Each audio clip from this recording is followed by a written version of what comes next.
யாராவது மனசை அடிக்கிட முடியுமா சார்? ஒருத்தன் வெட்டினரி டாக்டர் போய் பார்த்தான்.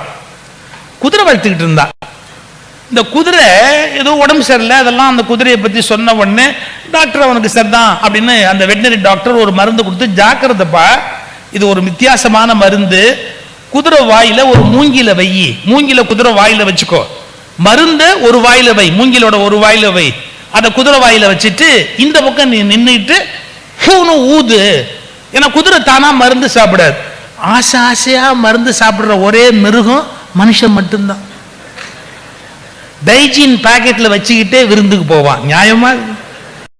மாத்திரையை போடு, வா வடைய போடு, போ. அப்படி வடையை போட்டா மாத்திரையை போடக்கூடாது, மாத்திரையை போட்டா வடையை போடக்கூடாது, ரெண்டையும் போடணும்னு ஆசைப்படக்கூடிய கொடுமை தான் இவனுக்கு. எந்த குதிரையும் மருந்து தானா திங்காதுரா. அந்த மருந்த மூங்கில வச்சு குதிரை வாயில வச்சு இந்த பக்கம் நின்று அப்படின்னு ஊதுனா மருந்து உள்ள போயிடும் அப்படின்னு. ஒரு அரை மணி நேரம் கழிச்சு வந்தான் சார், மூஞ்சி வீங்கி இருந்தது. என்னடா ஆச்சுன்னு, எல்லாம் கரெக்டா நடந்தது டாக்டர், நான் ஊதுறதுக்கு அரை செகண்ட் முன்னாடி அது ஊதிருச்சு டாக்டர், அந்த பக்கத்துல இருந்து அது ஊதிருச்சு டாக்டர், என் மூஞ்சி ஊதிருச்சு டாக்டர். என்ன அர்த்தம்? நீங்க எவ்வளவுதான் ட்ரை பண்ணா கூட இந்த மனசை அடக்கிறேன்னு நினைக்கிறது குதிரையை கண்ட்ரோல் பண்றேங்கிற மாதிரின்னா, சினம் அடங்க கற்றாலும் சித்தி பல பெற்றாலும் மனம் அடங்க கல்லார்க்கு வாயேன் பராபரம். அந்த மனசை அடக்கிற டெக்னிக்கு தவம்னு பேர். சார் இன்னும் நீங்க விளக்கம் சொல்லலாம். நான் ஒன்னு சொல்லிட்டேங்கிறதுக்காக நீங்க ஒன்னும் கட்டுப்பட வேண்டிய அவசியம் இல்லை. நீங்க சரியான வக்கீலா இருந்தா நீதிபதியை மதிக்க கூடாது. இந்த உடலை மதிப்பதுதான் ஆகச்சிறந்த தவம் என்று நான் சொல்கிறேன். ஒரு ஹாஸ்பிட்டலங்க சரியா டெய்லியும் 11 மணிக்கு ஒவ்வொருத்தர் செத்துக்கிட்டு இருந்தாங்க சார். சரியா 11 மணிக்கு. ஆச்சரியம் என்னன்னா, செத்துறாங்கிறது ஆச்சரியம், கரெக்டா 11 மணிக்கு டிக்கெட் வாங்கினா சார். இருக்கிற எல்லா டாக்டரும் ஒரு நாள் என்னன்னு பார்த்துருவோம்டா அப்படின்னு இருக்கிற எல்லா ஸ்பெஷலிஸ்டும் அன்னைக்கு அங்க வந்துட்டாங்க. கரெக்டா டைம் 10:55, 56, 57. அவங்களுக்கு திக்கு திக்கு திக்கு திக்குன்னு 59 ஆவறதுக்குள்ள இவங்க யாரேன்னு டிக்கெட் வாங்கிடுவாங்களோன்னு பயமா இருக்கு. கரெக்டா 11 ஆச்சு சார். என்ன நடந்துச்சுன்னு பார்த்தாங்க. எல்லா டாக்டர்ஸும் ஸ்டெத்தாஸ்கோப் எல்லாம் இருக்கிற இன்ஸ்ட்ருமெண்ட் எல்லாம் வந்துட்டாங்க. அந்த ஒரு இன்ஸ்ட்ருமெண்ட்டுக்கு அங்க வேலையே இல்லை. 11 மணிக்கு என்ன நடந்துச்சுன்னா, அந்த அறைய கூட்டுற அம்மா வந்துச்சுங்க சார். அந்த ரூம்ல இருக்கிற ஆக்சிஜன் வென்டிலேட்டர் இருக்குல்ல, அந்த பிளக்க புடுங்கிட்டு அந்த அம்மா செல்போன் சார்ஜரை சொருவிட்டு அது கடமையே கண்ணாக கூட்டி பெருக்கிட்டு போயிடுச்சு. இதுதான் சார் இத்தனை வருஷமா 11 மணிக்கு அங்க நடந்திருக்கு. நான் சொல்றேன், எப்ப பிரபஞ்சத்தோடு நமக்கு இருக்கிற கனெக்டிவிட்டியை புடுங்குறோமோ அப்ப டிக்கெட் வாங்கிடுவோம். இந்த பிரபஞ்சத்தோடு நமக்கு இருக்கிற தொடர்பைத்தான் நான் தவம் என்கிறேன். நடுவர் அவர்களே, ஒரு செய்தி, மருத்துவ முறையை மாற்றுங்கள் டாக்டர்னு வைரமுத்து ஒரு கவிதை எழுதியிருப்பாருங்க.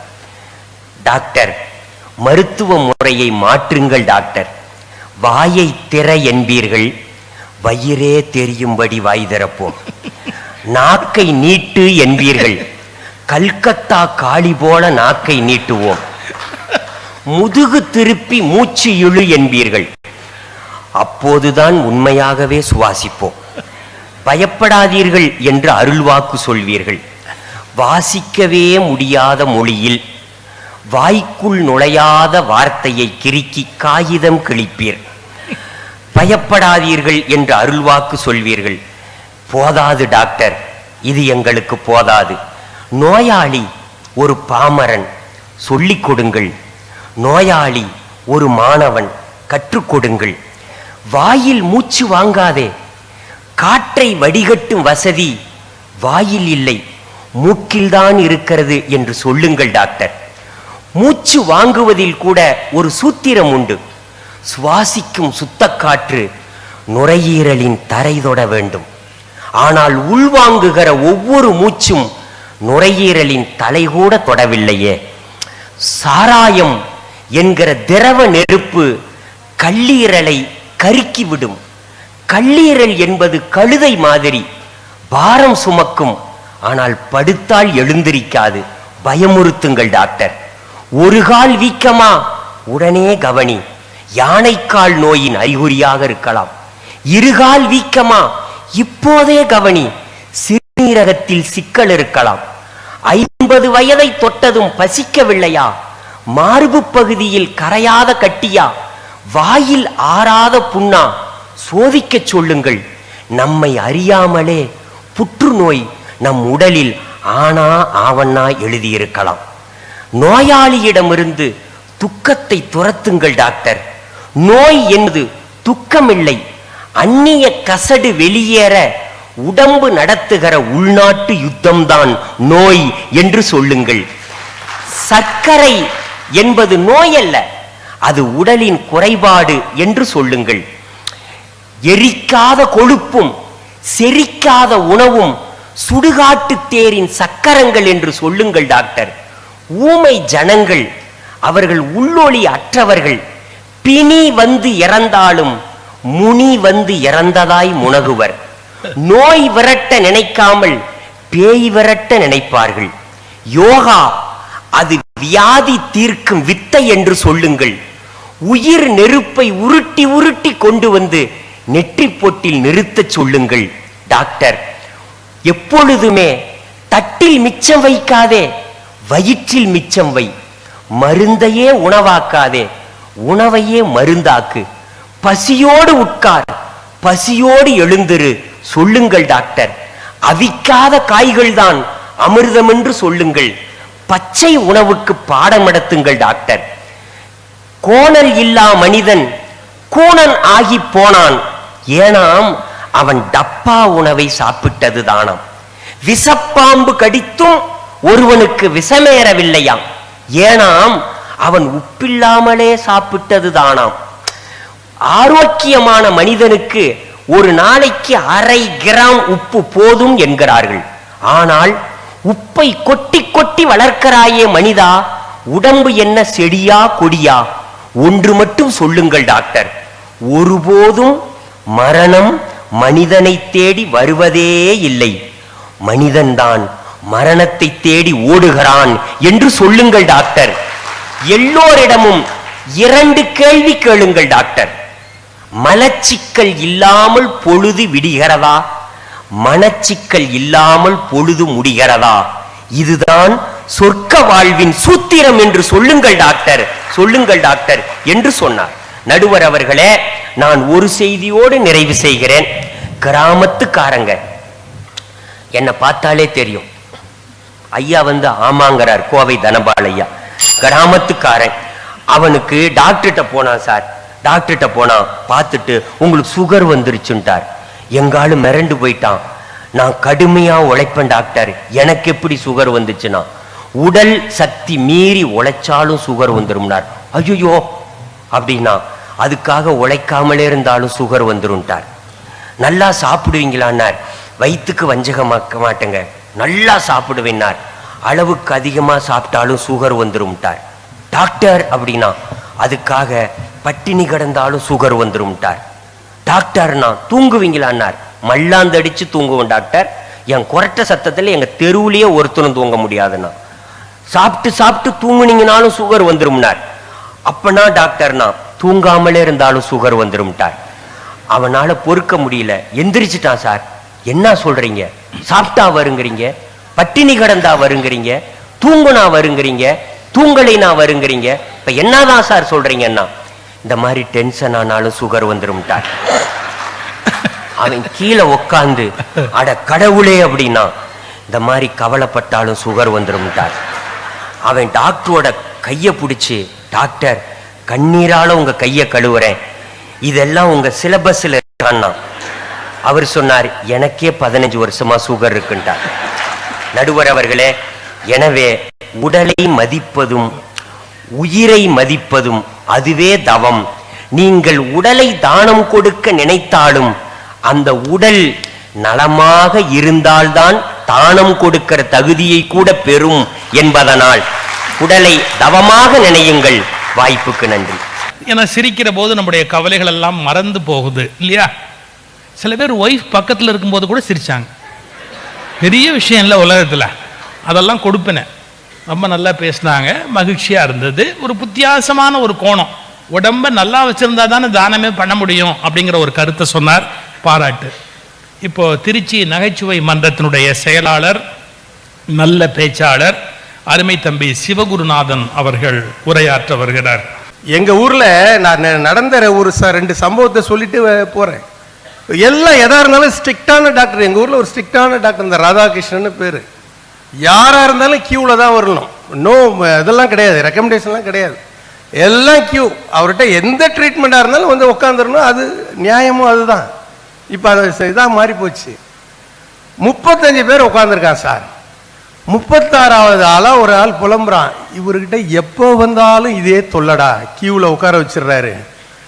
என் காலில் லேசா ஒரு ஆணி குத்தி போச்சு, ரத்தம் ஓடுது, எடுத்து விட்டு ஒரு டிடி போட்டு அனுப்புறதை விட்டுட்டு 36 பேர் கழிச்சு நான் போய் பார்க்கங்காட்டி எனக்கு அவ்வளோ டென்ஷனா இருக்குன்னா. அதுக்கு அடுத்து உட்கார்ந்த 37வது ஆள் சொல்றான், நீயாவது பரவாயில்ல, காலில் ஆணி குத்தி வந்த, நான் அவருக்கு தபால் கொடுக்க வந்த போஸ்ட்மேனு, நானும் டெய்லி இப்படிதான் உட்கார்ந்துருக்கேன். அப்படிலாம் ஒரு ஸ்ட்ரிக்டான டாக்டர்கள் இருந்ததை கடந்து நம்ம வந்திருக்கோம். இப்போ ஃப்ரெண்ட்லியா எல்லாருக்கும் நல்லது செய்யணும், நிறைய செய்யணுங்கிற டாக்டர் சார். மருத்துவர்களை புரிந்து கொள்கிற நோயாளிகளே இன்னைக்கு ரொம்ப கம்மியா இருக்காங்க. எங்க ஊர்ல ஒருத்தர் போய் ரொம்ப உடம்பு நடக்க முடியல டாக்டர், மூச்சு வாங்குது, இறைக்குது, படி ஏற முடியல, எல்லாம் பார்க்குறாரு. நல்லா பார்த்துட்டு டாக்டர் சொல்றாரு, உனக்கு பிபி இருக்கு, கொலஸ்ட்ரால் இருக்கு, சுகர் இருக்கு, எல்லாம் இருக்கு, ஒரு நாளைக்கு குறைந்தபட்சம் 5 கிலோமீட்டர் நடன்னாரு. உடனே அவன் சொல்றான், நடக்கிற காரியமா சொல்லுங்க டாக்டர்னா. நீ 5 கிலோமீட்டர் நடக்கலன்னா உனக்கு காரியம் நடக்கிற மாதிரி இருக்கும்னாரு. 5 கிலோமீட்டர் நட, ஒரு 40-45 நாள் கழிச்சு வா, நான் சொல்றேன் அப்படின்னாரு. 45வது நாள் அவன் ஃபோன் பண்றான், சார் டாக்டர் அப்படின்னா. என்னையா, யாரையா நீ அப்படின்னா. என்ன வந்த, என்ன நடக்க சொன்னீங்க 5 கிலோமீட்டர். அவருக்கு ஏன் ஒரு நாளைக்கு 100 பேர் பார்க்குறாரு, என்ன தெரியும், சரி இப்போ என்ன விஷயம் சொல்லு அப்படின்னு. நான் ஒரு நாள் 5-5 கிலோமீட்டரா நடந்து நான் இப்போ கன்னியாகுமரிக்கு வந்துட்டேன், கடல் தண்ணி காலில் தட்டுது, திரும்பி வரவா அப்படியே இலங்கைக்கு போவான்னா. இப்படிலாம் புரிந்து கொள்ளாத நோயாளிகளுக்கு மருத்துவம் செய்யக்கூடிய மருத்துவர்கள் உண்மையிலேயே தங்களுடைய மருத்துவ அறிவை தானமாக தந்து கொண்டிருக்கிறீர்கள். செயற்கரிய செயல் என்பது தானம்தான். தவத்தை பத்தி சொன்னீங்க, சாமியார் தவம் இருந்தா, நீ அந்த கதையை உண்மையிலேயே நாங்கள் வழக்கறிஞர்கள் 3 பேருமே அந்த கதையை வைத்திருந்தோம், நீதிபதி நீங்கள் சொல்லிவிட்டீர்கள். சாமியாரை பத்தி, எங்க ஊர் சாமியாரை பத்தி சொன்னீங்க, தவம் பண்ணுன்னா சாமியார். அதெல்லாம் சாமியார்ல பேப்பர் பாருங்க, டிவி பாருங்க, போலி சாமியாருங்கிறான். என்னடா போலி சாமியார்? இப்ப உண்மையான சாமியாரும் இருக்கிறாரு, போலி சாமியாரும் இருக்காரு. எங்க ஊர்ல ஒரு சாமியாரை பத்தி ஒரு கவிஞன் அழகா எழுதின, அந்த கவிதையிலேயே எல்லாம் இருக்கும். எங்கள் ஊர் சாமியார் நினைத்த நேரத்தில் விபூதி எடுத்தார், நினைத்த நேரத்தில் ஸ்படிகம் எடுத்தார், நினைத்த நேரத்தில் லிங்கம் எடுத்தார், ஆனால் அவர் நினைத்த நேரத்தில் தான் அவரை யாராலும் ஜாமீனில் எடுக்க முடியவில்லைன்னு எழுதினார். சாமி போலி சாமியார்னா இதுதான். அதெல்லாம் எங்கேயும் வேணாம். தவம்ங்கிறதுங்க மனசை ஒருநிலைப்படுத்தி செய்யறது தவம். அது முடியவே முடியாது, முடியவே முடியாது. தானம்ங்கிறது இமீடியட்டா நம்மகிட்ட என்ன இருக்கோ அதை கொடுத்துறது தானம், அவ்வளவுதான். இமீடியட்டா என்ன நம்ம கையில இருக்கும். இப்ப என் கையில இருக்கிற பேனா வேணும்னு தனபால் கேட்டாருன்னா நான் உடனே கொடுத்துருவேன், அதுக்கு பேர் தானம். இன்னைக்கு தானத்துல பல இருக்கு. வள்ளுவர் சொல்றார், ஈதல் இசைப்பட வாழ்தல் அது வல்லது ஊதியம் இல்லை உயிர்க்கு. தானம் கொடுக்கின்ற கொடைத்தன்மை குன்றாத புகழ் யாருகிட்ட இருக்கோ இதை விட வேற என்ன வேணும் உலகத்துல? இதைதான் வள்ளுவர் சொல்றார். மருத்துவத்துறை ஒரு நெருக்கடியான சூழல் ஏற்படும் போது தானம் பற்றிய விழிப்புணர்வை தந்து கொண்டிருக்கிறார். இவர்களுக்கு என்ன இன்னைக்கு ஏன் இந்த நாளை தேர்ந்தெடுத்து இந்த தலைப்பை கொடுத்து பேசுங்கிற? இப்ப ஒரு ஆக்சிடென்ட் ஆகி போகுது, பல காரணங்கள், விபத்துக்கு பல காரணங்கள். உலகத்துல 195 நாடுகள் இருக்கு, சற்றேறக்குறைய. இன்னும் ஒரு சில நாடுகளுக்கு ஐக்கிய நாடுகள் சபை அங்கீகாரம் கொடுக்கல. இந்த 195 நாடுகள்ல இந்தியாவில் தான் சாலை விபத்து அதிகமா நடக்குது. இந்தியாவில் தான். அதுக்கு பல காரணங்கள். கடந்த 2024 1,80,000 பேர் மரணம் அடைஞ்சிருக்காங்க சாலை விபத்தால. என்ன காரணம்? யாரும் போக்குவரத்து விதிகளை மதிப்பது நிறைய சொல்லலாம் சார். பைக்கை எடுத்தாலே சார் வேகம் வேகம் வேகம்ங்கிறான். 90, 100, 110, 120 போயிட்டே இருக்கான். 108ல திரும்பி வர்றான். ஒரு கவிஞன் எழுதினான் ஒரு கவிதை, யமகாவுக்கும் ஹோண்டாவுக்கும் போட்டி, யமகாவுக்கும் ஹோண்டாவுக்கும் போட்டி, ஜெயித்தது ஆம்புலன்ஸ்னு எழுதினான். இந்த அளவுக்கு போக்குவரத்து விதிகளை மதிக்காமல் இருக்கிறதுனால நிறைய விஷயங்கள். 1,80,000 பேர் இறந்திருக்காங்க.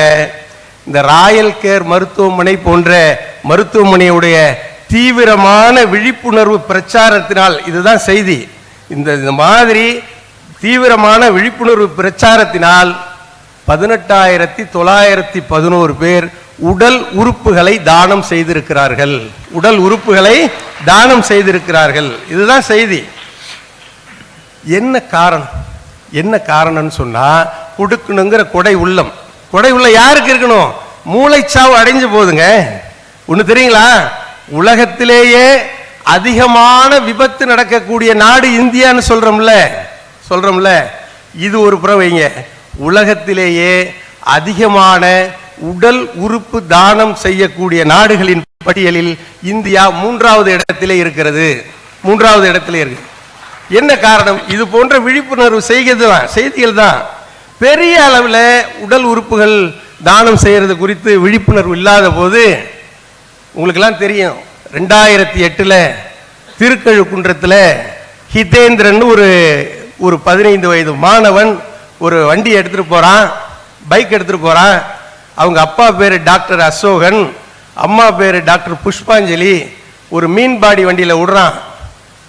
மூளைச்சாவு அடைந்து மூளைச்சாவு. அவங்க அம்மா அப்பாவுக்கு தெரியுது, டாக்டருக்கு எப்படி தன்னுடைய மகன் இனி பிழைப்பதற்கே வாய்ப்பு இல்லைன்னு உணர்றாங்க. மருத்துவ தம்பதிகளாக இருந்தால்தான் மனதை கல்லாக்கி கொள்கிறார்கள். உடனே அவர்கள் அடுத்த கட்ட காரியத்துக்கு போங்கன்னு சொல்ல யோசிக்கிறார். 2008க்கு முன்னாடியும் உடல் உறுப்பு தானம்ங்கிறது கொஞ்சம் கொஞ்சம் இருந்துகிட்டு இருந்தது. ஆனால் ஹிதேந்திரன் மறைவு ஒரு மிகப்பெரிய தாக்கத்தை ஏற்படுத்தியது. உடனடியாக அந்த மருத்துவ தம்பதிகள் தங்களுடைய மகனின் அனைத்து 8 விதமான உறுப்புகளை தானம் செய்ய தருகிறோம் என்று சொல்லி அவர்கள் எழுதி கொடுத்ததன் விளைவாக இன்றைக்கு 7 பேர் உயிரோடு இருக்கிறார்கள். இதுதான் செய்தி. 7 பேர் உயிரோடு இருக்கிறார்கள். ஒரு பொண்ணு இறந்து போச்சு. நான் எல்லாத்தையும் பார்த்துட்டேன். இப்போ இதுக்கு என்ன காரணம்?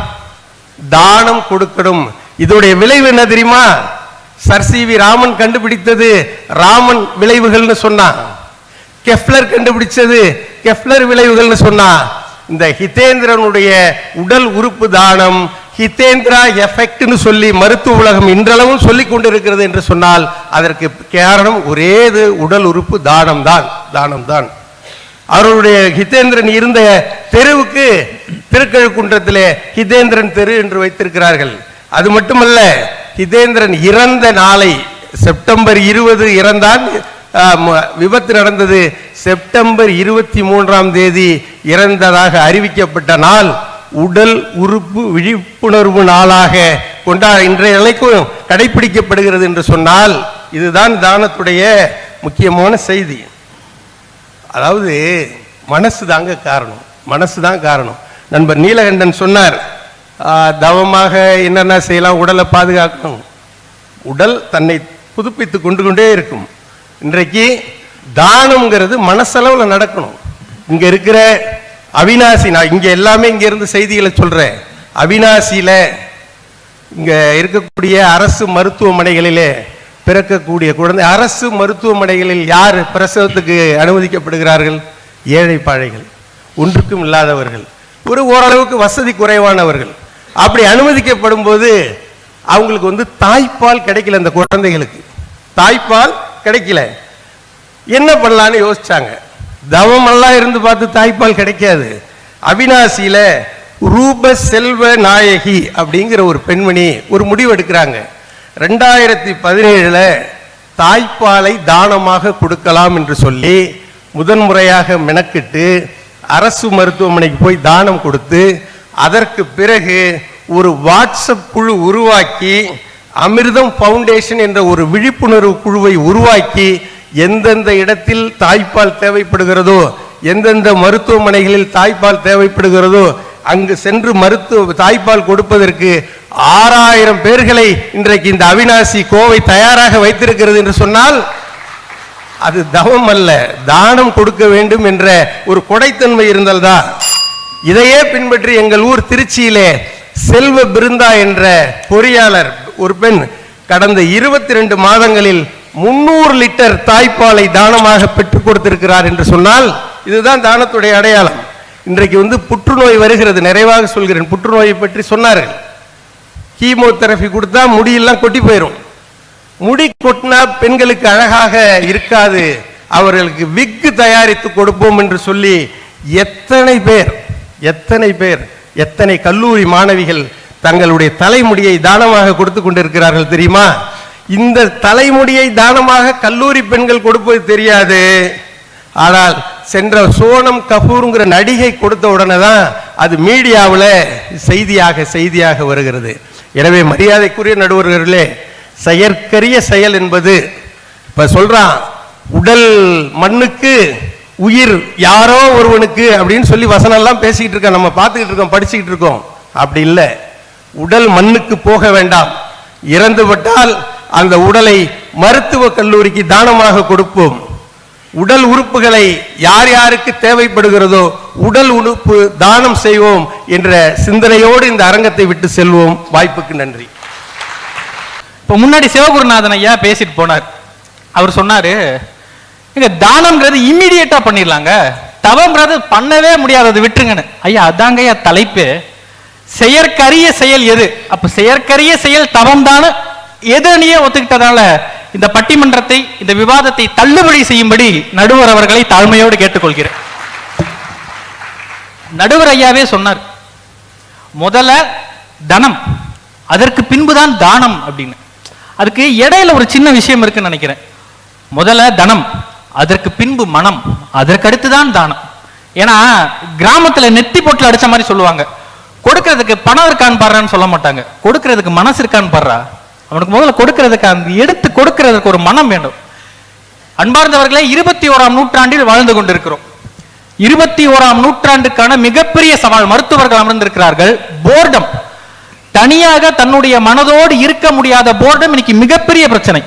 அது எதற்கு வழிவகுக்குதுன்னா, இன்னைக்கு யூரோப் மாதிரியான வளர்ந்த நாடுகளில் ஸ்ட்ரெஸ் ஈட்டிங், ஒபிசிட்டி வர்றதற்கான காரணமே தனியா உட்கார்ந்துருக்கோம், என்ன செய்யுதுன்னு தெரியல. இந்த மனதை வைத்துக் கொண்டு என்ன செய்யறதுன்னு தெரியாம அதை சாப்பாட்டுல மடைமாற்றம் செய்யறாங்க.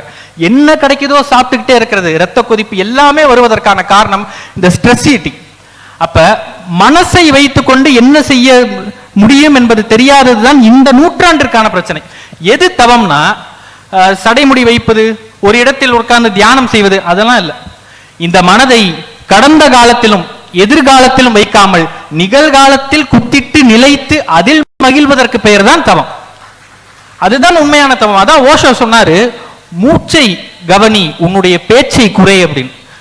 மனம் எந்த இடத்தில் நிகழ்காலத்தில் இருக்கிறதோ அந்த இடத்தில் தான் தவம் நிகழும். நீங்க எந்த உலக இலக்கியத்தில் வேண்டாலும் எடுத்து பாருங்க, அதற்கான கரு என்பது ஒருத்தன் மனம் மாறி என்ன செஞ்சாங்கிறதா இருக்குமே தவிர தானம் கொடுக்காததா இருக்கவே இருக்காது. நீங்க உள்ளூர் இலக்கியத்திலிருந்து உலக இலக்கியம் வரைக்கும் எதை எடுத்துக்கொண்டாலும் அதற்கு அடிப்படையாக இருப்பது மனம் ஒருவன் எப்படி பிறந்து விட்டான் அப்படிங்கிறதுக்கு தான். ரஷ்யால ஒரு எழுத்தாளர் இருந்தார், ஆண்டன் செக்காவ்னு பேரு. இங்க மிகப்பெரிய அறிஞர்கள், படித்த பெருமக்கள்லாம் இருக்கீங்க. அவர் ஒரு கதை எழுதினார், தும்மல் அப்படின்னு ஒரு கதை. இது மாதிரியான ரஷ்யால இருக்கிற ஒரு மிகப்பெரிய அரங்கு, மேடையில நாடகம் நடந்துட்டு இருக்கு. ஒரு ஆபீஸ்ல இருக்கிற ஒரு கிளர்க், அவரு நாடகம் பார்க்க போறாரு, ஒரு சீட்ல அமர்ந்திருக்காரு. ரொம்ப இன்ட்ரெஸ்டிங்கான நாடகம், ரொம்ப சுவாரஸ்யமா போயிட்டே இருக்கு.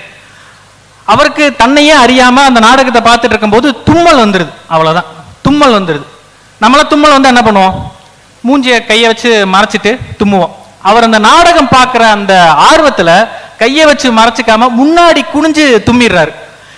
முன்னாடி இருக்கிற சீட்ல உட்கார்ந்து இருக்கிற ஒருத்தர் மேல எச்சி தெரிச்சிருது.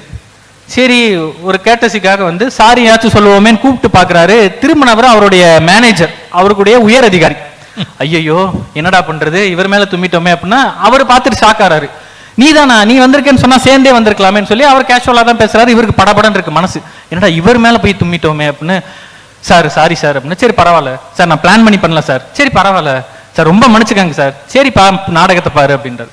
நாடகம் ஓடிக்கிட்டே இருக்கு கொஞ்ச நேரம். இவருக்கு மனசே இல்லை, என்னடா இவர் மேல போய் தும்மிட்டோமே, ஏற்கனவே இவர் நம்மள ஆபீஸ்ல கொலையா கொன்னு எடுத்துருவாரு, இனி என்ன போகுதுன்னு மனசு காங்கவே இல்லை. இப்படி தட்டுறாரு அவர்.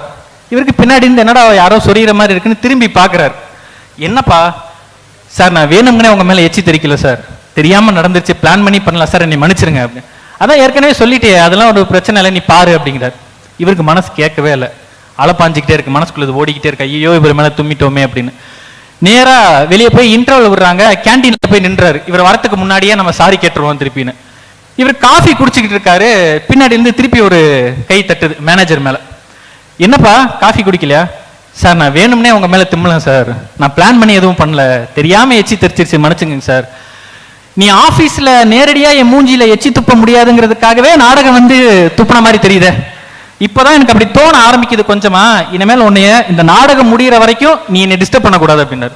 போச்சு, ரொம்ப கோபம் ஆயிட்டார் போல, நினைச்ச மாதிரி அவரு ரொம்ப டென்ஷன் ஆயிட்டாரு, என்ன பண்றதுன்னே தெரியல. அவன் மனசுல அது ஓடிக்கிட்டே இருக்கு. நாடகம் போயிட்டே இருக்கு. சரி, நாடகம் முடியறதுக்கு முன்னாடி கார் பார்க்கிங் வரல, நம்ம முன்னாடியே போய் அவருக்கு கதவை திறந்து விடுற மாதிரி நின்றுவான், அப்போ ஒரு சாரி கேட்டுருவோம், எல்லாம் சரியாயிரும்னு. நாடகம் ஓடிக்கிட்டே இருக்கு, முடியுது, வராரு, டக்குன்னு கார் கதவு தானா திறகுது. என்னடான்னு பார்த்தா நம்மால் நின்றுட்டு இருக்கான். என்னப்பா சார், நான் வேணும்னே செய்யல சார், தெரியாம தும்மிட்டேன், ஒரே ஒரு தடவை மன்னிச்சுக்கங்க சார் அப்படின்னு. நாளைக்கு உன்னை ஆபீஸ்ல பார்த்தேன்னா கண்டிப்பா நீ சஸ்பெண்டா அப்படின்றாரு. இவன் மனசு உடஞ்சு போய் வீட்டுக்கு போனான். வீட்டுக்கு போனோடனே மனைவி அவங்க பார்த்தோன்னே கண்டுபிடிச்சிருவாங்களே, ஏன்னா நாடகம் தானே போயிட்டு வந்தா, ரொம்ப காமெடியான நாடகம் தானே, என்னடா அவனுக்கு ஆச்சு அப்படின்னு மனைவி கேட்குறாங்க. இவன் சொல்லவே இல்லை, சாப்பிட மாட்டேன்றான். ரொம்ப நேரம் அவங்க கேட்டுக்கிட்டே இருக்காங்க, என்னாச்சு என்னாச்சு என்னாச்சு ஏதாச்சு அப்படின்னு. கடைசியா சொல்றான், இந்த மாதிரி என்னோட மேனேஜர் மேல நான் தும்மிட்டேன், எச்சி தெரிச்சிருச்சு அப்படின்னு. மனைவி, உனக்கு தான் குத்துக்கள் மாதிரி நான் இங்க உட்காந்துருக்கேன்ல ஒருத்தி, ஏன் மேல தும்மி தொலைக்க வேண்டியதானே, நாடகம் கிளம்பி போய் போய் போய் அதுவும் மேனேஜர் மேல தும்புவானு இவருக்கு ஒரே பாட்டு. இவனுக்கு தூக்கம் வரல, கிளாக் இருக்கு, டிக் டிக் டிக் டிக்னு ஓடிக்கிட்டே இருக்கு. 2 மணி ஆகுது. ரஷ்யால என்ன குளிர்னு நமக்கு தெரியும், -40 -60 ரொம்ப சாதாரணமான குளிர் அங்க. 2 மணிக்கு எந்திரிச்சு யூனிஃபார்ம் எல்லாம் போட்டு இன்னைக்கு 2ல ஒண்ணு பாத்துருவோம், இன்னைக்கு வேலை போகணும், இல்லைன்னா நாளைக்கு நான் வேலையில இருக்கணும், இப்படி தூங்காமலாம் இருக்க முடியாதுன்னு யூனிஃபார்ம் எல்லாம் போட்டுட்டு கிளம்பி போய் அவர் வீட்டுல போய் கதவை தட்டி காலில் விழுந்து மன்னிப்பு கேட்டுருவோம் அப்படின்றான். நேரா வீட்டுக்கு போறான், மேனேஜர் கதவை தட்டுறான். மேனேஜர் என்ன நினைக்கிறாரு, இந்த 2 மணிக்கு இந்த ஊர்ல நம்ம ஒருத்தர் கதவை தட்டி எழுப்புறாருன்னா நம்மோட சூப்பர் அபிஷியல் ஆபீசர் தான் இருப்பாரு, நமக்கும் மேலதிகாரியா தான் இருப்பாரு அப்படின்னு நினைச்சிட்டு இவர் தன்னோட யூனிஃபார்ம் போட்டுட்டு வேகமா போய் கதவு முன்னாடி நிற்கிறாரு. இவன் கதவை தட்டி திறக்கிறான். அந்த பனி கொஞ்சம் கொஞ்சமா மெல்லமா விலகுது. இவர் அந்த டைலாக் சொல்றாரு, என்னப்பா அப்படின்னு கேட்டோடனே, இரு நானே சொல்றேன் சார், நான் தும்முனது பிளான் பண்ணி பண்ணல, நீங்க வேணும்னே பண்ணிருக்க மாட்டீங்க, இந்த எச்சி தெரிச்சிருச்சு அதானே அப்படின்னு. 1 நிமிஷம் இருப்பான்னு சொல்லி வேகமா மாடிக்கு போய் ஒரு பெட்டி எடுத்துட்டு வராரு. திறந்து பார்த்தா துப்பாக்கி. இது வரைக்கும் இந்த துப்பாக்கி நான் யாரு மேலும் யூஸ் பண்ணதே இல்லை, இனி ஒரு தடவை உன்னை இந்த நாட்டுல பார்த்தேன்னா நான் வைக்கிற புல்லட் உன் நெத்தில தான்டா இருக்கும் அப்படின்னு சொல்லி உனக்கு வேலை உண்மையிலே போச்சுன்னு கிளம்பி போயிடான். இப்ப உண்மையிலே அவன் நினைச்ச மாதிரியே அவன் மனசு, அந்த மனது கேட்காத ஒரே ஒரு காரணம், ஒரு சின்ன தும்மல் இவனுக்கு வேலை வரைக்கும் போயிருச்சு. வீட்டுல போய் படுக்கிறான், இதை யோசிச்சுட்டே இருக்கான். மறுநாள் காலை அவன் இறந்து விட்டான் அப்படின்னு இந்த கதை முடியும். அன்பார்ந்தவர்களே, இது ஒரு சின்ன நகைச்சுவை கதை மாதிரி தெரியலாம், இது ஒரு நல்ல ஒரு எழுத்தாளர் எழுதுனா இருக்கலாம். ரஷ்ய புரட்சி ஏற்பட்டதுக்கு காரணங்களான இலக்கியங்களில் இந்த கதையும் ஒண்ணு. எந்த அளவுக்கு ஒரு மேனேஜர் ஒரு முதலாளி தொழிலாளியை கொடுமை பண்ணியிருந்தா அவன் இந்த அளவுக்கு பயந்திருப்பான்னு ஒரு கான்டெக்ட்ல வந்து ரஷ்யாவில் எழுதப்பட்டது. ஆனா அடிப்படை என்னன்னா மனசுதான். ஒரு தும்மல், அவ்வளவுதான் இந்த கதையினுடைய கரு. அது மனசுக்குள்ள போட்டு உறுத்தி உறுத்தி உறுத்தி, அதுதான் ஒருமையுள்ள ஆமை போல் 5 அடக்கல் ஆற்றின் எழுமையும் ஏமா புடைத்துன்னு வள்ளுவர் எழுதினார். இந்த ஆமை இருக்கும்ல, அது ஏதாவது ஆபத்துனா 4 காலை உள்ள இழுத்துக்கும், ஒரு தலையை உள்ள இழுத்துக்கும். அது மாதிரி எவன் ஒருவன் 5 புலன்களையும் தன்னுள் அடக்கி வச்சிருக்கானோ, ஒரு பிறப்பு இல்லடா 7 பிறப்பிற்கும் அவனுக்கு அதற்கான பலன் கிடைக்கும்னு திருக்குறள்ல சொல்றாங்க. இது உலக இலக்கியமா? இப்போ ஒரு சின்ன உள்ளூர் இலக்கியத்தோட முடிக்கிறேன். கி ராஜநாராயணன் நமக்கு அனைவருக்கும் தெரிந்த எழுத்தாளர். அவர் தாத்தா சொன்ன கதைகள்னு எழுதியிருக்காரு. நம்ம அனைவரும் படிக்க வேண்டிய புத்தகம். அத்தனை நகைச்சுவை கதைகள் இருக்கும். நவா பழம்னு ஒரு கதை, சின்ன கதை தான். கி ராஜநாராயணன் 90 வயசுக்கு பின்புதான் அவர் இறந்தார். சாகித்ய அகாடமி விருது வாங்கினவர். அவருடைய தாத்தா அவருக்கு சொன்ன கதை, வாய் வழியாக சொன்ன ஒரு நாட்டார் இலக்கியம். ஒரு ஊர்ல ஒரு தாத்தா இருந்தார். அவருக்கு ரொம்ப நவா பழம்னா பிடிக்கும். ஒரு தடவை அவர் வாக்கிங் போயிட்டு இருந்தப்போ ஒரு நவா மரத்துல இருந்து நவா பழம் சேத்துல விழுந்துருச்சு. அது என்னடா அது இவ்வளவு நமக்கு பிடிச்ச பழம் போய் ஒரு சேத்துல விழுந்துருச்சு அப்படின்னு அதுக்கு விட்டுட்டு போக அவருக்கு மனசு வரல. சரி யாரும் பார்க்கலன்னு எடுத்துட்டு அதை அப்படியே ஒரு குட்டையில கழுவி சாப்பிட்டுறாரு. சாப்பிடுற நேரம் பார்த்து அந்த குட்டையை ஒருத்தன் கிராஸ் பண்ணி போயிட்டான். ஐயோ ஒருத்தன் பார்த்துட்டானே, இவன் போய் ஊர்ல யார்கிட்ட சொல்ல போறான் அப்படின்னு சொல்லிட்டு இவர் மனசுக்குள்ள பதபதன்னு இருக்கு. ஆனா இந்த ஊர்ல அவனை பார்த்ததே இல்லையேன்னு தோணுது.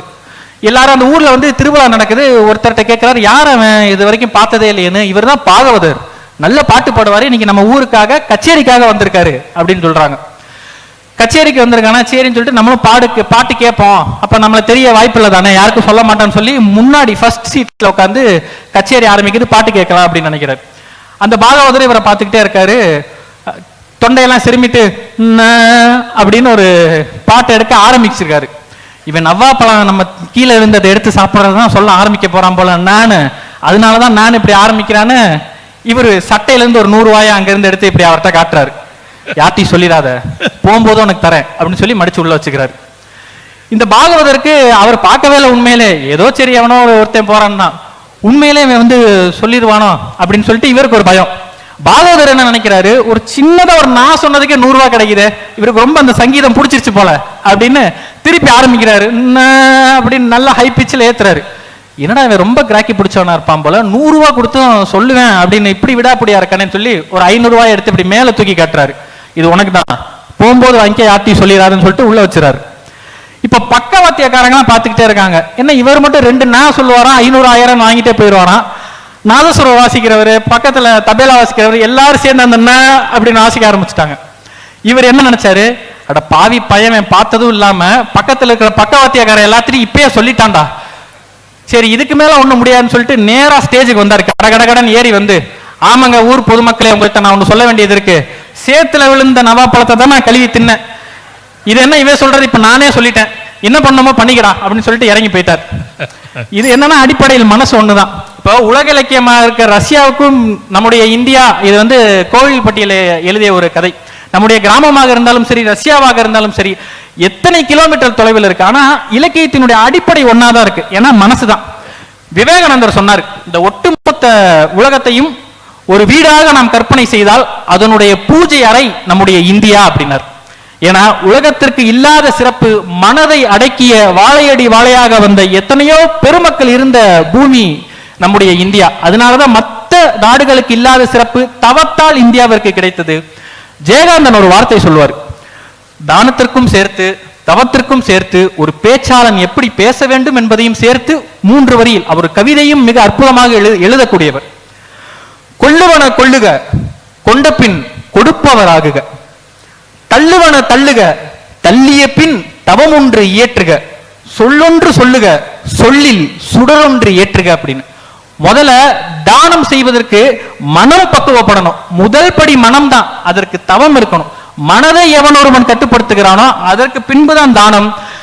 சிக்மண்ட் ஃப்ராய்டு மனசை பத்தி சொல்லும் போது ஒண்ணு சொல்லுவாரு, இந்த பனிப்பாறைகள் இருக்குல்ல, அது 10% மட்டும்தான் மேல தெரியும், 90% தண்ணிக்கு அடியில தான் இருக்கும். அது போன்றது மனித மனம். 10% மட்டும்தான் வெளிப்படும். நம்ம மனதிற்குள் மீறி 90% எது இருக்குன்னே தெரியாது. எனவே செயற்கரிய செயல் எல்லா காலங்களிலும் தவம் மட்டுமே என்று கூறி விடைபெறுகிறேன். வணக்கம். நல்ல நுட்பமான ஒரு கதை. நம்மளை யாரும் வெளியிலேருந்து அவமானப்படுத்தவனா, நாமளே நம்மளை அவமானப்படுத்திட்டு தான் ஓய்வோம் அப்படிங்கிற அந்த உணர்வை வெளிப்படுத்துகிற ஒரு கதை. எனக்கு அப்போ பார்த்து தும்மல் வருது, ரொம்ப கஷ்டப்பட்டு நான் அடக்கிக்கிட்டேன். இது வேற எதுக்கு நமக்கு அப்படின்னு. பிரிட்டு நல்லா பேசுறாரு, எல்லாம் கற்றுக் கொடுத்துருக்காங்க. மணி அடிச்சா முடிக்கணும்னு யாரும் அவருக்கு கற்றுக் கொடுக்கல போல் இருக்கு.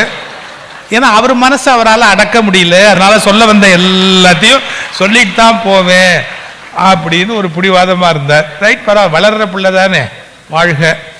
இப்ப அடுத்து ஒரு மரம் வெட்டி காட்டுல மரம் வெட்ட போனான். கோடாரி தவறி அங்கிருந்த கிணத்துக்குள்ள விழுந்துடுச்சு. ரொம்ப வருத்தப்பட்டு அழுதா. எனக்குன்னு இருக்கிற ஒரே சொத்து இதுதான், எனக்கு எந்த பினாமியும் கிடையாது, இருக்கிறதே அந்த ஒரு சொத்து தான், அதுவும் விழுந்துடுச்சேன்னு அழுதா. அந்த காட்டுக்குள்ள ஒரு வனதேவதை இருந்தது. அவனோட அழுகுரல் கேட்டுட்டு வந்து, கவலைப்படாத நான் எடுத்து தர்றேன்னு போய் தண்ணிக்குள்ள போய் அந்த கோடாரியை எடுத்துட்டு வந்துச்சு. அது தங்க கோடாரியா இருந்தது. இதுவா உன் கோடாரினா? இல்லைனா. திரும்ப உள்ள தண்ணிக்குள்ள போய் ஒரு வெள்ளி கோடாரி எட்டு வந்துச்சு. இதுவான்னா இதுவும் இல்லைனா. மூணாவது போய் அவனோட இரும்பு கோடாரியே கொண்டுட்டு வந்துச்சு. இதுவா அப்படின்னா ஆமாண்ணா. உடனே அந்த தேவதை சொல்லுச்சு, உன்னுடைய நேர்மையை மெச்சுகிறேன். நீ தமிழ்நாட்டில் தான் இருக்கிறியா? தமிழ்நாட்டில் தான் இருக்கிறியா? எனக்கு ரொம்ப ஆச்சரியமா இருக்குது. இருந்தாலும் உன்னுடைய நேர்மையை மெச்சினேன். இந்தா நேர்மையை மெச்சி 3ஐயும் கொடுக்கிறேன்னு கொடுத்துடுது. வீட்டுல வந்து சொன்னா அந்த அம்மாவுக்கு அந்த தேவதையை பார்க்கணும்னு ஆசை. நம்மளை வாழ வைத்த தேவதை இல்லையா, அந்த தேவதையை பார்க்கணும் அப்படின்னு ஆசை. என்னையும் கூட்டிட்டு போங்க, என்னையும் கூட்டிட்டு போங்கன்னு சரின்னு அடுத்த நாள் காட்டுக்கு கூட்டிட்டு வந்தா. இவன் மரம் வெட்டிட்டு இருந்தா. அந்த அம்மா தேவதையை பார்க்கறதுக்கு ஆசையா அப்படியே போய் கிணத்துல எட்டி பார்த்துச்சு. அது ஆழமான கிணறு. அந்த அம்மா டபக்குன்னு உள்ளுழுந்துடுச்சு. உடனே அழுதா மரம் வெட்டி, தேவதை எனக்குன்னு இருக்கிறது ஒரே ஒரு மனைவிதான், நான் சின்ன வீடும் கூட செட்டப் பண்ணல, இருக்கிறது ஒரே ஒரு மனைவிதான், அவளும் கிணத்துக்குள்ள விழுந்துட்டாளேன். உடனே தேவதை சொல்லிச்சு, கவலைப்படாத, நான் உன் மனைவியை எடுத்துட்டு வர்றேன். தண்ணிக்குள்ள போச்சு. நயன்தாராவை கொண்டு வந்துச்சு. இதுவா உன் மனைவினா? ஆமான்ட்டா. அட பாவி பயல, உன்னுடைய நேர்மையை மெச்சின அன்னைக்கு உனக்கு செல்வ வளம் தர்ற தங்கத்தை காமிச்ச வேண்டான, வெள்ளிய காமிச்ச வேண்டான, உன்ற நேர்மையை நான் அப்படி மெச்சுன்னு நயன்தாராவை காட்டுனதி சரின்னு தலையாட்டிட்டேன். உடனே அவன் சொன்னான், உன்னை பத்தி எனக்கு நல்லாவே தெரியும், நீ என்ன பண்ணுவ? நயன்தாராவை காட்டுவ, நான் இல்லைம்ப. அப்புறம் திரிசாவை, வேண்டாம் வேண்டாம், திரிசாவை சொன்னா விஜய் கோவிச்சுக்குவாரு, குஷ்பு வச்சுக்கலாம், சுந்தர்சி எப்பவுமே கோவிக்க மாட்டாரு, நீ குஷ்பி வகை கொண்டு வந்து காட்டுவ, நான் இல்லையும்ப. அப்புறம் நீயே என் மனைவியை கொண்டு வருவ, ஆமாம்ப. உன்னுடைய நேர்மையை மெச்சினேன், 3ஐயும் வைத்துக் கொள்ளு, நீ எனக்கு கொடுப்ப. ஏற்கனவே ஒன்ன வச்சுக்கிட்டு நான் கஷ்டப்பட்டுட்டு இருக்கிற, இதுல 3ஐயும் வச்சுக்கிட்டுன்னா இது கதை முடியல. இப்படிதான் கதை நம்ம படிச்சிருக்கிற, இந்த கதை முடியலைங்க.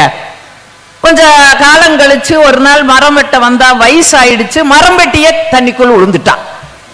இப்ப அதே தேவதையை கூப்பிடுறா, தேவதை நீ இருக்கிறியா? அப்ப நானே கிணத்துக்குள்ள விழுந்துட்டேன், காப்பாத்துன்னு. தேவதை வரல, குரல் மட்டும்தான் வந்தது. டே, எனக்கு வயசாயிடுச்சுடா, என்னால வர முடியாது, நான் வேணா என் பிரதிநிதியா நான் ஒருத்தரை அனுப்பிட்டான்னு கேட்டுச்சு. யார அனுப்புறேன்னு கேட்டா, ஒரு அரசியல்வாதியை அனுப்புறேன்டா அப்படின்னா.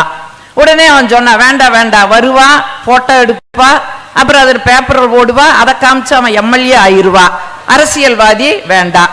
சரி, ஒரு போலீஸ்காரரை அனுப்புறேன்டா, வேண்டாம் வேண்டாம், அவன் தண்ணி வாங்கி கொடுக்கறவனையே தடியில் அடிப்பா, அவனையும் அனுப்பாத. சரி, நான் ஒரு மீடியாக்காரன் அனுப்புறேன்டான், அவன் வருவா, வீடியோ எடுப்பா, அப்புறம் டிவியில 4-5 பேர் உட்கார வச்சு அவன் பிழைப்பானா பிழைக்க மாட்டான்னு விவாதம் நடத்துவா, வேண்டான்.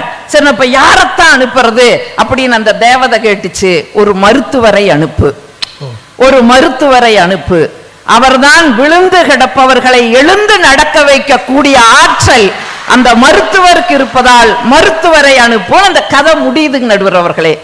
ஆக தங்களுடைய தானத்தால, தங்களுடைய தன்மையால இந்த உலக உயிர்களை உயிர்ப்பிக்கின்ற மருத்துவ சேவையை மகத்தான பணியாக செய்து கொண்டிருக்கக்கூடிய அத்துணை மருத்துவர்களுக்கும் இந்த நேரத்திலே என்னுடைய மனம் கனிந்த வணக்கங்களையும் வாழ்த்துக்களையும் சொல்லி, ஒரு நல்ல தலைப்புங்க, செயற்கரிய செயல் தவமா தானமா, இதுதான் இங்க கேட்டிருக்கிற கேள்வி. இல்ல, எதிரணியில 3 பேருமே நீங்க எந்த நூற்றாண்டுல இருக்கிறீங்கன்னு எனக்கு தெரியல. இது 21ஆம் நூற்றாண்டுங்க, விஞ்ஞான கண்டுபிடிப்புகளுடைய நூற்றாண்டுல நம்ம வாழ்ந்துட்டு இருக்கிறோம். குகையில வாழ்ந்துட்டு இருந்தவனெல்லாம் இன்னைக்கு கூகுள்ல வாழ்ந்துட்டு இருக்கிறா. என் வீட்டுக்காரங்க கூட எனக்கு கூகுள் தான் பேர் வச்சிருக்காரு. ஒன்னு இல்லைங்க, 2 பிள்ளைகள், அவரை நம்பி ஒப்படைச்சுக்கிட்டு வருவ, சரியா பாத்துக்கிறாரான்னு வந்த இடத்துல இருந்துட்டு ஒரு போன் அடிப்ப, சொல்லுமாம் பாரு, எங்க இருக்கீங்க? வீட்டுலதாமா இருக்கேன். ஒரு ரெஃபரன்ஸுக்காக ஏங்க நம்ம வீட்டு மிக்சிய போடுங்கன்னு சொல்லுவேன், அது போடுவாரு, அது டர்ன்னு ஓடு. நான் முடிவு பண்ணிடுவேன், மனுஷ வீட்டில் இருக்கிறாரு, நம்பிக்கை. ஒரு நாள் மழை, நிகழ்ச்சி நேரத்திலேயே கேன்சல் ஆயிடுது. வீட்டுக்கு வந்தா புள்ள மட்டும்தான் இருக்கிறா, இவரை காணோம். நான் கேட்டேன், எங்க அங்க ஒப்பான்? அட போமா, நீ பேசுறன்னு பேக்க தூக்கிட்டு ஒரு பக்கம் போ. நீ போன பிறகு அப்போ ஒரு கட்டப்பை எடுக்கிறாரு, அதுக்குள்ள மிக்சிய தூக்கி வைக்கிறாரு. அவர் எங்கேயோ பிளக் பாயிண்ட் தேடிட்டு போறாரு. ஒண்ணு இல்லைங்க, 2 வீடு வாடகை கொடுத்துருக்குது, வாடகை வசூல் பண்ண போயிருப்பாரு. இதுதான் ஏங்க இல்ல, இன்னைக்கு கால மாற்றங்கள் நீங்க யோசிச்சு பாருங்க. இந்த நேரத்துல நீங்க தவத்துக்கு என்ன வேலைன்னு நீங்க லாங் அகோ இந்த தலைப்பை கொடுத்திருந்தீங்கன்னா நாங்களும் கூட என்னன்னு பேசுவோம், தவன் தாங்க பேசுவோம். ஏன்னா கடுந்தவத்தால் கடவுளுக்கே கஷ்டத்தை கொடுத்தவர்கள் வாழ்ந்த மண்ணுங்க இந்த மண்ணு. பாரதியும் கூட ரொம்ப அழகா சொன்னா, செத்தார் தம்மை எழுப்பி தருகின்ற சித்தர்கள் பிறந்த தமிழ்நாடுன்னு சொன்னா. தன்னுடைய கடுந்தவத்தால் நீங்க நீருக்குள்ள மிதந்து இருக்கிறாங்க, நெருப்பு மேல உட்கார்ந்து இருக்கிறாங்க, கூடு விட்டு கூடு வாஞ்சு இருக்கிறாங்க, ஆகாயத்துல பறந்து இருக்கிறாங்க. இதெல்லாம் கடுந்தவத்தால் ஒரு காலகட்டங்களில் செய்தவர்கள் வாழ்ந்த மண்ணு. ஏங்க இன்னைக்கு 45 நிமிஷம் வகுப்புக்குள்ள பையன் உட்கார வைக்க முடியலைங்க. எங்கனால உட்கார வைக்க முடியல, தூங்கிட்டு இருக்கிறான். நான் சொல்றேன், டே ரமேஷ் பண்ணாட சுரேஷ் தூங்குறான்டா, எழுப்புடாங்கிற. அவன் சொல்றா, போங்க மேடம், தூங்க வைக்கிறது நீங்க, எழுப்புறது நானாங்கிறான். அத கஷ்டப்பட்டு எழுப்பி உட்கார வச்சு, ரமேஷ் தூங்குறையனா? அவன் சொல்றா, இல்லைங்க மேடம், நான் தவம் செஞ்சுட்டு இருக்கிறேங்கிறான். ஒரு 45 நிமிஷங்க வகுப்புக்குள்ள உட்கார வைக்க முடியல. ஒரு கேள்விய தெரியாதனமா ஒரு நாள் கேட்டேன். ஏய், புத்தர் சொன்னது போல 5 புலன்களை அடக்கினால் என்ன வரும்னு கேட்டேன். நான் என்ன நினைச்சேன், 5 புலன்களை அடக்கினால் ஞானம் பிறக்குன்னு சொல்லுவான்னு பார்த்தேன். அவன் சொல்றா, 5 புலன்களை அடக்கினால் ஆம்புலன்ஸ் வரும்னு சொல்றான். ஏன்னா ஒரு 5 நிமிஷம் பையங்களை இங்க உட்கார வைக்க முடியல. எங்கெங்க இன்னைக்கு தவம் இருக்குது? அது இன்னைக்கு எப்படிப்பட்ட சூழல்லைங்க நம்ம வாழ்ந்துட்டு இருக்கிறா? எல்லாருமே பரபரப்பான ஒரு சூழல்ல தானே போயிட்டு இருக்கிறோம். நிக்கிறக்கு ஏதாச்சும் நேரம் இருக்குதா? தாமரை கவிஞர் எழுதின மாதிரி, நிற்க நேரம் இல்லை, நினைத்து பார்க்க தெம்பில்லை, ஓட்டமே கால்களுக்கு செருப்பு, நினைவே மறதிகளுக்கு மருந்து, காப்பிக்கு கத்தும் கணவன், சீருடை காண என்று சீரும் வாரிசுகள், இடையிடையே மருந்து மாத்திரை கொடுக்க வேண்டிய மாமன் மாமிகள், அடுப்பில் கொதிக்கும் பருப்பு, அசந்தால் பொங்கும் பால். என்ன பொறுத்த வரைக்கும் வீட்டுக்காரரும் பால் ஒண்ணுதாங்க. பொங்குன்னு பார்த்துக்கிட்டே இருப்போம். பொங்கவே பொங்காது, சனிய பொங்காதுன்னு திரும்புவோம், படக்குன்னு பொங்கிரு. ஒரு நாளைக்கு காலை பொழுது 2 பேர் வேலை செய்யற வீடு. நீங்க ஒண்ணு இல்லைங்க, கல்லூரி பேராசிரியர். இன்னைக்கும் காலையில 4 மணிக்கு நான் தான் எந்திரிக்கிறேன். அத்தனை வேலையும் பரபரன்னு செஞ்சுட்டு இருக்கும் போது 7:30 தான் 7:30 எந்திரிக்கு. 7:30 எந்திரிச்சு அப்படியே பாத்ரூமுக்கு போகு, நான் தான் தண்ணி எடுத்து வைக்கணும். நீங்க 7:30 சொல்ற போது வேற ஒரு அர்த்தமும் அதுல இருக்கிற மாதிரி தெரியுது. இல்லைங்க, 7:30 7:30 வேற ஒரு அர்த்தம். வாயில சனினே வரல. நீங்க இங்க 7:30 சனிங்கிறாங்க. இல்லைங்கண்ணா, நான் வாயால எல்லாம் அப்படி சொல்லவே மாட்டேங்க. இல்ல, தண்ணி நான் தான் எடுத்து வைக்கணும், பேஸ்ட் நான் தான் வைக்கணும், எல்லாத்தையும் எடுத்து வச்சுக்கிட்டுங்க. இன்னைக்கு இதே கம்ப்யூட்டர் யுகத்துல காலையில முதுகும் பேர வைக்கணும். நிப்பாரு இப்படி வேட்ட கருப்பராயஞ்சாமியா, கையில அருவாள் மட்டும்தான் இல்ல. அதுல பெரிய கவிஞர் வைரமுத்துக்கு அடுத்த வாரிசன் கூட்டுக்காரர் தான். ஆகா, இவ்வளவு அழகாக முதுகு தேய்க்கும் செப்படி வித்தைய எங்கடி கத்தாயின். நான் சொல்லிட்டு வருவேன், எங்க வீட்டுல 10 எரும மாட்டை நான் தாயா தேய்ச்சு குளிச்சுக்கிட்டு இருந்தேன். பரபரப்பா சொல்லிட்டு வரையில தோசை ஊத்தி இருப்பேன். தோசை கருகி போயிரு. கருகின தோசை தூக்கி எனக்கு வச்சுட்டு அடுத்த தோசை ஊத்தியில புள்ள கத்துவா, அம்மா சீப்ப காணம்மான்னு. தலையிலேயே சீப்பு இருக்கு, சனியனை தலையிலேயே வச்சுக்கிற ஓன்றி அதை விரட்டி உடையில இதுவும் கருகு. 3வது தோசை ஊத்தியில பையன் கத்துவா, அம்மா சாக்ஸ காணம்மான். ஓடி போய் எடுத்துட்டு வந்து தர்றதுக்குள்ள இந்த தோசையும் கருக்கு. இதுல வேற மாமியா அப்பாவியா நம்மள நிமிந்து வேற வாக்கு.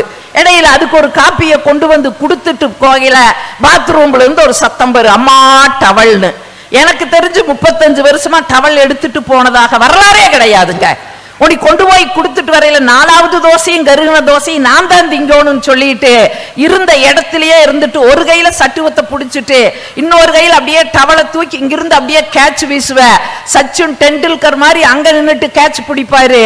என்னைக்கு இருக்கிற பரபரப்புல மறந்து போய் துண்ட போடுறதுக்கு பதிலா இந்த கையில் இருக்கிற தோசை திலிப்பிய போடுவேன் தெரியாம இன்னைக்கு பரபரப்பா ஓடிக்கிட்டு இருக்கிற காலத்துல ஆனா தவம் எப்படிங்கன்னா உட்கார்ந்து பண்றது, எந்த நேரத்திலீங்கன்னா உட்கார்ந்து தவம் பண்றது. ஆனா தானம் பண்ண முடியுங்க. நீங்க எங்க ஊர்ல ஒரு மகா கஞ்சன் இருக்கிறார். எங்க வீட்டு பக்கத்துல ஒரு மகா கஞ்சன் மகா கஞ்சனுக்கு ஒரு உதாரணம் பாருங்க. அவர் நினைச்சா 5 லட்சத்துக்கு வாட்சி வாங்கி கட்டலாங்க. 5 லட்சம் ரூபாய் கொடுத்து வாட்சி வாங்கி கட்டலாம், அந்த அளவுக்கு பணக்காரன். ஆனா அடுத்த கைக்கு சுண்ணாம்பு தர மாட்டார். சரி வாட்சி இல்ல, எப்படிதான் மணி பாப்பா?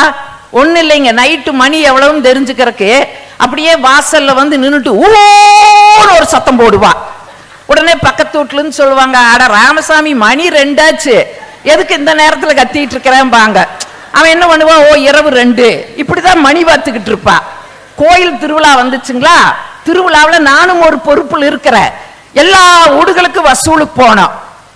இந்த வீட்டுக்கு வரமாட்டேங்கிறாங்க. நான் சொன்ன வாங்க கொடுப்பாங்க. அக்கா வேண்டாக்கா, அடுத்த சுண்ணாம்பு தர மாட்டான் அந்த ஆசாமி, அங்க வேண்டாக்கா. நான் சொன்னேன், ஏய் வாங்கி காட்டுறனா இல்லையா பாரு, வாங்கப்பா அப்படின்னு ஒரு 10 பேரை கூப்பிட்டுட்டு வீட்டுக்குள்ள போனேன். டீச்சர் வாங்க டீச்சர், பக்கத்து வீட்லயே இருக்கிறீங்க, இத்தனை நாள் என் வீட்டுக்கு வரல, இன்னைக்கு வந்திருக்கிறீங்களே டீச்சர், வாங்க டீச்சர் வாங்க டீச்சர்னு. நான் போய் சொன்னேங்க, வருங்க கோயில் காரியம் நடக்குது, எல்லாரும் சேர்ந்து எல்லாம் சிறப்பா பண்ணணுங்க, இதுல உங்க பங்களிப்பும் இருக்கணுங்க. அதுக்கு என்னங்க டீச்சர், கொடுத்துறங்க டீச்சர். ஓடி போய் செக் எடுத்துட்டு வந்தார். 2 லட்சம் ரூபாய்க்கு செக் கொடுத்துட்டாரு. நான் அப்படியே ஒரு கெத்தா பார்த்தேன். என்ன அவர் போய் அப்படி நினைச்சிருக்கிறீங்க, 2 லட்சம் ரூபாய்க்கு செக் கொடுத்துருக்கிறாரு. எல்லாம் வாங்கி எல்லாம் வரவரேனை புகழ்றாங்க. டீச்சர் நீங்க வந்ததுதான் டீச்சர், எல்லா வீட்டுக்கும் நீங்களே வாங்க டீச்சர், எல்லா வீட்டுக்கும் நீங்களே என்னை புகழுன்னு புகழ்ந்தாங்க.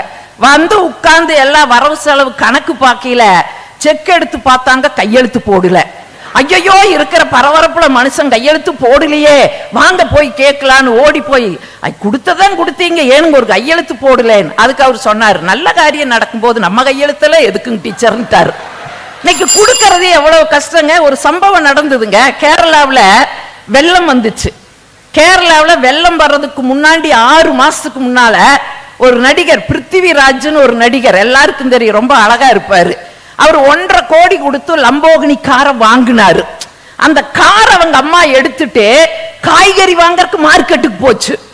மார்க்கெட்டுக்கு போனா தெரு சரியில்லை, அது சரியில்லைன்னு அந்த அம்மா போய் அங்க இருக்கிற எம்எல்ஏ கூட சண்டை போடுச்சு. என்னையா தெரு வச்சிருக்கிற, 1.5 கோடி கொடுத்து லம்போகினி கார் வாங்கி இருக்கிற, கார் உனக்கான தெரு நல்லா இல்லைன்ட்டு அந்த அம்மா சண்டை போட்டுட்டு வந்துச்சு. 6 மாசத்திலேயே வெள்ளம் வந்ததுங்க. என்னாச்சு தெரியுங்களா, அந்த அம்மாவை எப்படி தூக்கிட்டு வந்தாங்க தெரியுங்களா, இந்த இஸ்லாமிய சகோதரர்கள் பிரியாணி கலருவாங்க பாருங்க, அந்த அண்டாவில் அந்த அம்மாவை உட்கார வச்சுக்கிட்டு வெள்ளத்துல ஐலசா ஐலசா ஐலசா போட்டு கொண்டுட்டு வந்தாங்க. ஆனா நம்ம நாட்டுல ஒரு சம்பவம் நடந்ததுங்க. ஒரு 8 வயசு பெண் அபிராமிங்கிற ஒரு பொண்ணு சைக்கிள் வாங்கணும்னு ஆசைப்பட்டு இருந்தா. சைக்கிள் வாங்கணுங்கிறதுக்கு அவங்க அப்பா அம்மா ஒரு நடுத்தர குடும்பம் தாங்க, அவங்க அப்பா அம்மா கொடுத்த காசுகளை எல்லாம் சேர்த்தி வச்சு சைக்கிள் வாங்குறதுக்காக வச்சிருந்த 8000 ரூபாயை கொண்டு வந்து நம்முடைய கலெக்டர் கிட்ட கொடுத்து, இதை கேரளாவினுடைய வெள்ள நிவாரண நிதிக்கு அனுப்புங்கன்னு சொல்லி ஒரு 8 வயசு பொண்ணு கொடுத்தாங்கன்னா, ஆனா என்ன ஆச்சரியம் தெரியுங்க, கொடுத்ததும் கூட சிறப்பில்ல, அவ சைக்கிளோட கனவை நினைவாப்பதற்காக சைக்கிள் கம்பெனி அவளுக்கு சைக்கிளை கொண்டு வந்து இலவசமா கொடுத்ததுன்னா, ஒன்னு ஞாபகம் வச்சுக்குங்க, ஒன்றை கொடுத்தால் நமக்கு இன்னொன்று கிடைக்கும், ஒன்றை கொடுத்தால் நமக்கு இன்னொன்று கிடைக்கும்.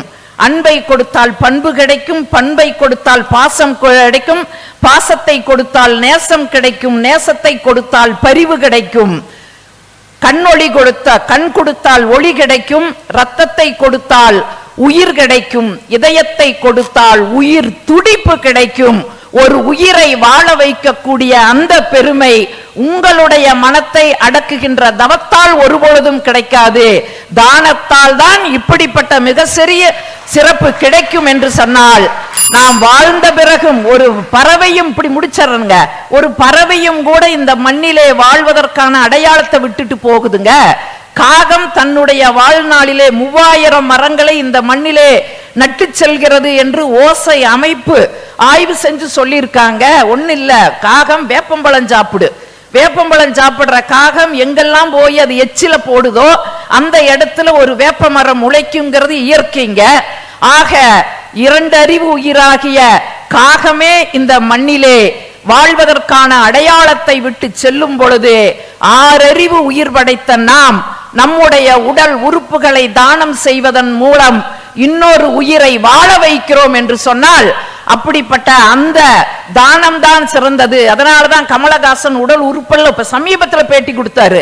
அவர்கிட்ட கேட்டாங்க, உடல் உறுப்பெல்லாம் கொடுத்துட்டியே, நீ சொர்க்கத்துக்கு போக முடியாதுன்னு அவங்க சொந்தக்காரரெல்லாம் கேட்கும் போது கமலஹாசன் சொன்னாரு, நான் உடல் உறுப்பை கொடுத்ததுனால நான் சொர்க்கம் போகாட்டி பரவாயில்ல, எங்கிட்ட மீதி இருக்கிற 13 அடி தோல் இருக்குது, இந்த தோலை கொண்டு ஒரு தொழுநோயாளிக்கு செருப்பு தைக்கக்கூடிய பாக்கியம் என் தோளுக்கு கிடைக்கும் என்றால் இதை விடவா சொர்க்கம் இருக்கிறதுன்னு சொல்லி கமலஹாசன் சொன்னார்னா, தானம் செய்வதால் இன்னொரு உயிரை வாழ வைக்க முடியும், நாமும் சொர்க்கம் செல்ல முடியும் என்று சொல்லி அனைவரையும் வணங்கி விடைபெறுகிறேன். நன்றி, வணக்கம்.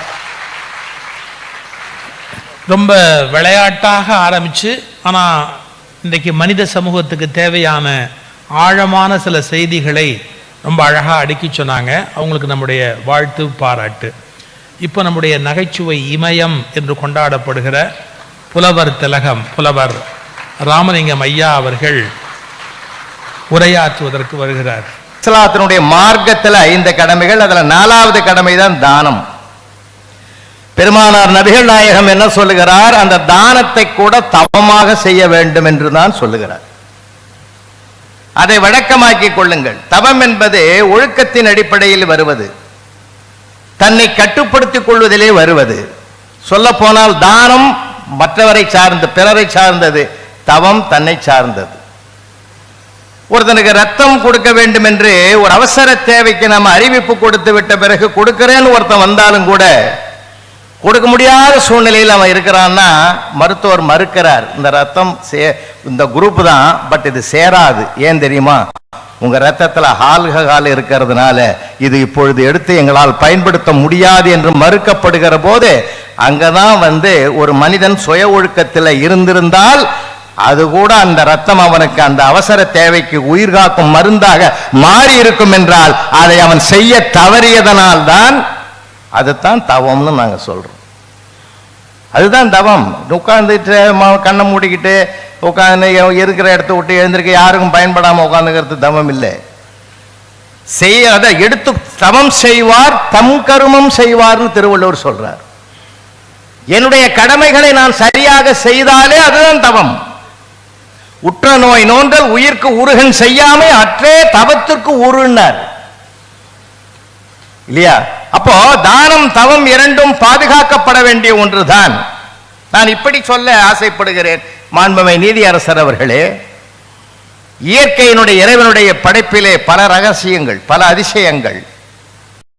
ஒருவேளை நான் நினைப்பது சரியாக இருந்தால் அப்படியே விடலாம், தவறாக இருக்குமானால் நீதியரசர் அவர்கள் அதுக்கு மாற்று கருத்து சொன்னால் கூட அதை ஏற்றுக்கொள்ள தயாராக இருக்கிறேன். இப்போ ஒவ்வொரு உலகம் முழுவதும் பார்த்தீங்கன்னா 800 கோடி மக்கள் இருக்கிறார்கள். 800 கோடி மக்களுடைய கைரேகை ஒருவருக்கு ஒருவர் பொருந்துவதில்லை. சொத்தை தீர்மானிப்பதற்கு இந்த கைரேகையைத்தான் நாம் அங்கே பத்திரத்தில் பதிவு செய்கிறோம்.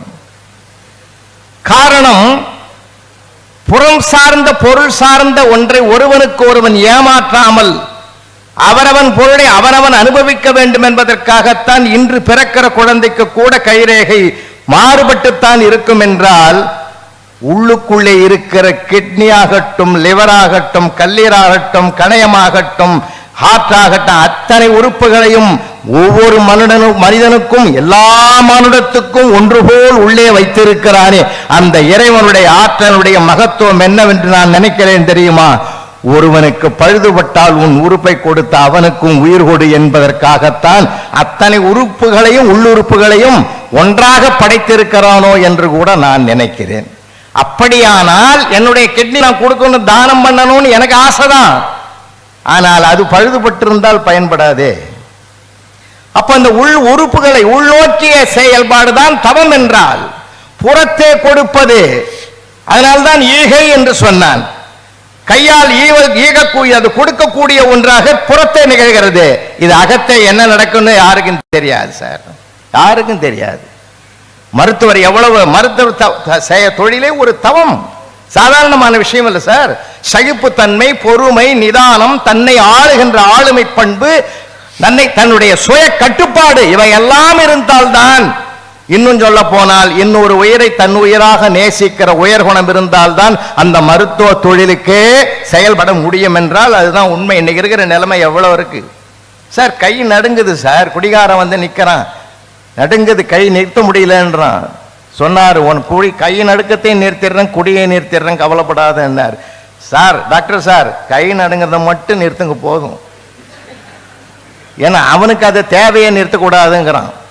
மனக்கட்டுப்பாடு தான் தவம் என்றால், அந்த தவம் தான் ஒவ்வொரு மனிதனுடைய உள்ளுறுப்புகளையும் பாதுகாத்து தரும் என்றால், அந்த தவம் தான் செயற்கரிய செயல். தானம் என் பாக்கெட்ல இருக்கிறத கொடுக்கலாம் சார், போனா சார், தானம் மட்டும் இல்லை, ஒரு மனநிறைவை தரும்னு நினைக்கிறீங்களா? தவத்தில் இருந்து பாருங்கள், தன்னை கட்டுப்படுத்தி கொண்டு பழகுங்கள். ஐம்புலனுடைய உணவு மட்டும் இல்ல, உணர்வுகளையும் கட்டுப்படுத்துங்க. ஏன்னா உணர்வு தான் மனிதனுடைய அத்தனை செயல்களுக்கும் காரணம். உணவு நோய்க்கு காரணமாக இருக்கலாம், அதை விட உணர்வு தான் மிக மிக காரணம் என்பதுதான் நான் சொல்லுகிற வாதம். ஏன்னா இன்னும் கூட ஒரு சின்ன விஷயம், சுகர் உலகத்திலே பொதுவான ஒண்ணு. ஒரு சுகர் ஏறாம இருக்கணும்னா ஒரு சுகர்காரன் இன்னொரு சுகர்காரங்கிட்ட பேசாம இருக்கணும். பேசாம இருந்தாலே ஏறவே ஏறாது சார். நீங்க பேசி பாருங்க, ஒரு 50ஆவது ஏத்திட்டு தான் போவான் நமக்கு. ஏன்னா உணவை விட உணர்வு மிக மிக முக்கியமானது என்பதற்காக சொல்றேன். தானம் இருக்க சாதாரண கொடுக்கறது நல்லதுதான், அது ஒரு மனநிறைவை எந்த மனிதனுக்கு உண்டாக்கி இருக்கிறது நினைக்கிறீங்க? ஒரு பழைய நான் ஒரு கதை படித்தேன். ஒரு ராஜா அப்படியே நகர்வலம் வராரு. நகர்வலம் வரும்போது ஒரு பிச்சைக்காரர் இருக்காரு. அந்த இடத்துல என்ன பண்ணாரு, இவன் ஏன் பிச்சை எடுக்கிறான்னு சொல்லி ஒரு வெள்ளி காசை கொடுத்தாரு. வெள்ளி காசை என்ன பண்ண, வாங்கும் போதே சாக்கடையில் விழுந்துடுது. உடனே அவன் என்ன பண்ணான், அந்த சாக்கடைக்குள்ள இறங்கி அதை எடுக்கலான்னு போகும்போது மன்னர் தடுத்தாரு. போவாதப்பா, நான் தங்க காசே கொடுக்குறேன்னு தங்க காசை கொடுத்தாரு. அதை வாங்கிக்கிட்டவன் மறுபடியும் சாக்கடையில் தேடுறதுக்கு போனான். அட என்னடா இது, உனக்கு தங்க பொற்காசுகளை நிறைய தரேன், ஒரு மூட்டையை தரேன்னு ஒரு பொன் முடிப்பே கொடுத்தாரு. அதையும் வாங்கினோம். மறுபடியும் அவன் எண்ணம் போகலைங்க, அந்த வெள்ளி காசையே தேட போனான். இன்னும் இப்படி இருக்கிறானே, அதை தேடாதப்பா, சாக்கடையில் காலை வைக்காத, உடம்பு கெட்டு போயிடும், பாதி ராஜ்யத்தை உனக்கு எழுதி வைக்கிறேன்னாரு. உடனே அவன் கேட்டான், அந்த பாதி ராஜ்யம் எனக்கு எழுதி வைக்கிறீரே, அந்த பக்கம் இந்த சாக்கடை வருமா? ஏன்னா மனிதனுடைய மனம் இருக்கிறதே, தானத்தை பொறுத்த வரையிலே எப்பொழுதுமே மனம் என்பது பக்குவப்படாது, இன்னும் எவ்வளவுனாலும் கொடுன்னு தான் வரும். அதனால்தான் உலகத்திலே எது நிறைவை தரும்னா, கண் தானம் கொடு, உறுப்பு தானங்களை கொடு. உறுப்பு தானங்களிலே அதிகமாக இந்திய திருநாட்டில் 23% உறுப்பு தானம் செய்யக்கூடிய தேசிய உறுப்பு தான விருதினை தமிழ்நாடு அரசாங்கம் தான் தொடர்ந்து பெற்று வருகிறது தான் ஒரு உண்மையான செய்தி. அப்படின்னா நம்ம எந்த அளவுக்கு அந்த உறுப்பு தானத்தை பண்றோம். உறுப்பு தானம் செய்யப்படுகிற போதுதான் ஒரு மனிதனுடைய உயிர் காப்பாற்றப்படுகிறது என்ற மன நிறைவு அவனுக்கு வருமானால், இதை செய்வதற்குத்தான் மிகப்பெரிய பக்குவம் வேணும்னா, அந்த பக்குவம் அது ஒரு தவத்தின் அடிப்படையான ஒரு உணர்வு. ஏன்னா தன்னை மறுபடியும் சொல்ற, தன்னை கடுப்ப மகாத்மா காந்தி தவம் செய்யலையா, காட்டிலேயே உட்காந்து தவம் பண்ணாரு நீங்க நினைக்கிற மாதிரி. மனக்கட்டுப்பாடே ஒரு தவம் தான். அதுக்கு அம்மா சொன்னாங்க, அதுக்கெல்லாம் மாறிதான் சூழ்நிலை கிடையாது, பரபரப்பான உலகத்துல அதெல்லாம் கிடையாது, இருக்குதான் செய்யுது. பரபரப்பான உலகத்திலேயும் இன்றைக்கும் தவத்தை நேசிக்கிற ஞானிகள் சாதுக்கள் இருந்து கொண்டுதான் இருக்கிறார்கள், இல்லையா? இல்லைன்னு சொல்ல முடியாது. அன்னைக்கு கூட ஒருத்தன் ஓடி போய், சாமி நான் ஒரு மன நிம்மதி வேணும், எனக்கு என்ன வேணும், என்ன செய்யணும்னா, தவறில்லாத இடத்துக்கு போடா, நம்ம நிம்மதி தானா வரும்னார். இன்னைக்கு அவனுக்கு பரபரப்பான உலகம்தான், கருவிகள் உலகம்தான், இல்லைன்னு சொல்லலை. எது தவம் தெரியுமா? வாழ்க்கையே சொல்றாங்கல்ல. ஒரு அம்மா சொல்லுது, நீங்க புருஷனா வந்தது எனக்கு பெரிய தவம் செஞ்ச புண்ணியங்க, நான் செஞ்ச தவம்னு சொல்றாங்க. இல்ல, ஒன்றும் இல்லை. அன்னைக்கு ஒரு அம்மா இலவு போட்டு சாதம் பரிமாறுது, சாதம் வச்சு சாம்பார் ஊத்துது, ஒரு வாய் எடுத்து பிசைஞ்சு வாயை வச்சான். சாப்பிடும் போதே சொன்னான், அடியே செல்லம், நல்லா தான் இருக்குது, இந்த முரட்டுக்கால படத்தை தயார் பண்ணாரு, டைரக்ட் பண்ணாரு பாரதி ராஜா, என்ன அருமையான டைரக்ஷன் தெரியுமான்னார். யோ, தெரிஞ்சா பேசி, தெரியலாம் பேசாம ஒழுங்கா சாப்பிடு. முரட்டுக்கால படத்தை டைரக்ட் பண்ணது பாரதி ராஜா இல்லை, எஸ்பி முத்துராமன் தான் பண்ணாரு. தெரியாம பேசுற, இதெல்லாம் ஞாபகம் வச்சுக்கிறீடி செல்லம், இந்த சாம்பார்ல உப்பு போடணுன்றதை மட்டும் ஏண்டிமா மறந்தேன்னா. அந்த அம்மா சொல்லிச்சு, உன்னை நான் புருஷனா பெறதுக்கு நான் பண்ண தவமியா, அதுவும் பூர்வ ஜென்ம தவமியான்னு சொல்லுது. இந்த ஜென்மத்தில் மட்டும் இல்லை, பூர்வ ஜென்ம தவம்னு சொல்றாங்க. பார்த்தீங்களா? தவம் என்பது சார், என்னுடைய கடமைகளை நான் சரியா செய்யறதே தவம் தான். நான் ஒழுக்கமாக இருந்து சுய கட்டுப்பாட்டை நான் மேற்கொள்ளுவதே தவத்தினுடையது தான். அதனால்தான் பார்த்தீங்கன்னா எல்லா தவம், ஒரு தனி மனிதனுடைய தவம் பிரபஞ்சத்தினுடைய நன்மை. ஒரு தனி மனிதனுடைய தவம் பிரபஞ்சத்தினுடைய நன்மை என்பதைத்தான் இந்த இடத்திலே நாம பார்க்கிறோம். அன்பு சகலத்தையும் தாங்கும் என்பதுதான் பைபிளினுடைய வசனம். அன்பே தவம் என்பதுதான், அன்பே தவமாகிறது என்பதுதான் மகாகவி பாரதி சொல்லக்கூடிய ஒரு செய்தி. அதனால செய்க தவம் செய்க தவம்னு சொல்றார். அப்ப அந்த தவத்திற்கு எது காரணம் என்றால் அன்பு.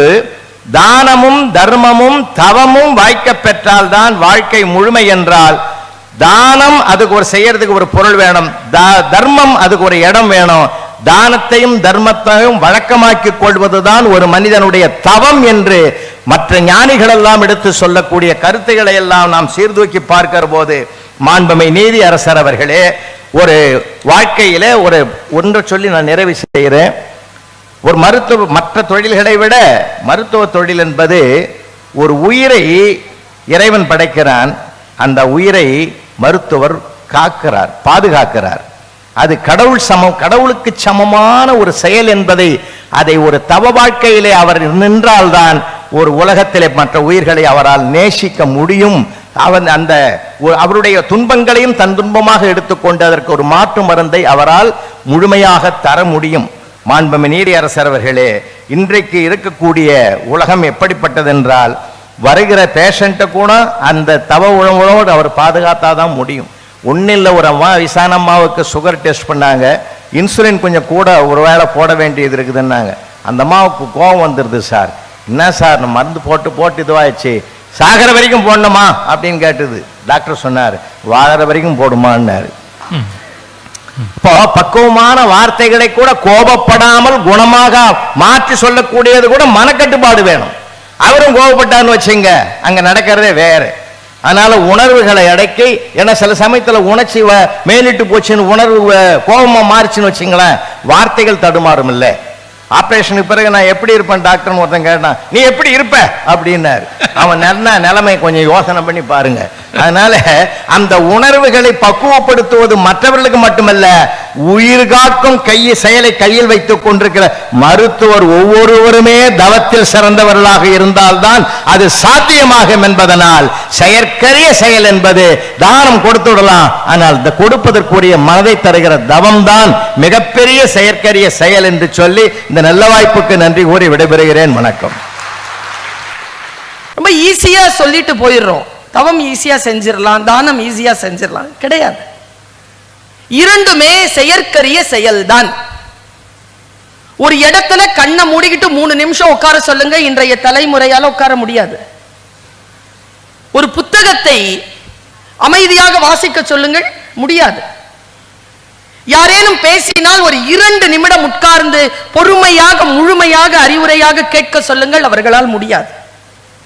தவம் என்பது மனநிலையிலே ஒரு புள்ளியில் தன்னுடைய அறிவை, புத்தியை, மனநிலையை நிறுத்துவது. இது மிக செயற்கரிய செயல்.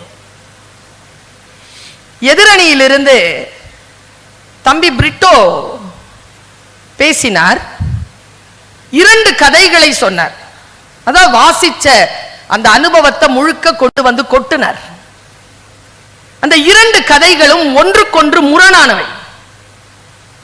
ஆனால் பேச்சாளர்கள் என்ன செய்து விடுகிறார்கள் என்றால், முரணான விஷயங்களை கூட ஒரே வரிசையிலே கொண்டு வந்து நிறுத்தி பேசிவிட்டு போய்விடுகிறார்கள். முதலில் சொன்ன அந்த மனப்பிரச்சனை இருக்கு இல்லையா, தும்மல் கதையில வந்த மனப்பிரச்சனை, அது இந்த சமூகம் வர்க்க ரீதியாக தொழிலாளர்கள் மீது திணித்து வைத்த அதிகாரத்தினுடைய வெளிப்பாடாக ஒருவன் எழுதிய கதை. அந்த கதை வந்ததற்கு பிறகுதான் ரஷ்யாவில் புரட்சி வெடித்தது. மனதை அடக்குவதற்கு பெயர் அல்ல அது, அடிமைப்பட்டவனுடைய வலி, தொடர்ந்து அடிமைப்படுகின்றவனுடைய வலியைத்தான் தும்மல் கதை சொன்னது. அடுத்ததாக நீங்கள் சொன்ன நாவல் கதை வேறு. மனித பலவீனங்களை மற்றவர்கள் சுட்டிக்காட்டி விடுவார்கள் என்பதற்காக ஒரு மனிதனுடைய தவிப்பு. இரண்டும் வேறு வேறு நிலையில் சிந்திக்க வேண்டியது. என்ன செய்து விடுகிறார்கள் என்றால், இப்படித்தான் பிழை நடக்கிறது. அடுத்து வந்து பேசினார்ல நம்முடைய நீலகண்டன், வைரமுத்து தான் பேசுறாரா, நீலகண்டன் தான் பேசுறாரா? முழுமையா அவர் மருத்துவருக்கு ஒரு அறிவுரை கொடுத்து அந்த கவிதையை முழுக்க வாசிச்சுட்டு போயிட்டார். நான் என்ன சொல்றேன், தவமாக உடலை பேணுகின்றவர்கள் கூட உறுப்புகளை தானம் செய்து விடுகிறார்களா? முடியுமா? நான் அப்படி சொல்றேன், தவம் கூட செஞ்சிடலாங்க, தானம் செய்ய முடியாது. தானம் என்கின்ற அந்த நிலை வருதுல்ல, உன்னை கொடுக்கணும்னு நான் ஒண்ணு கேட்கிறேன், இங்க இருக்கிற எல்லாரையும் பார்த்து கேட்கிறேன், யாருங்க வள்ளல்? யார் வள்ளல்? பணக்காரனா? பணக்காரனா வள்ளல்? எல்லா பணக்காரர்களும் வள்ளல்களா? பணம் இருக்கிறவனா கொடுத்துறானா? இல்ல.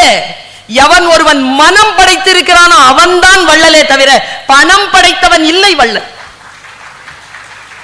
இன்ஃபோசிஸ் நாராயணன் சொன்னார், அள்ளி கொடுக்கிறதுக்கு பேர் இல்லையா கொடை, வலிக்க வலிக்க எவன் ஒருவன் கிள்ளி கொடுக்கிறானோ அவன் கொடையாளன்டான். இது வரணுமே.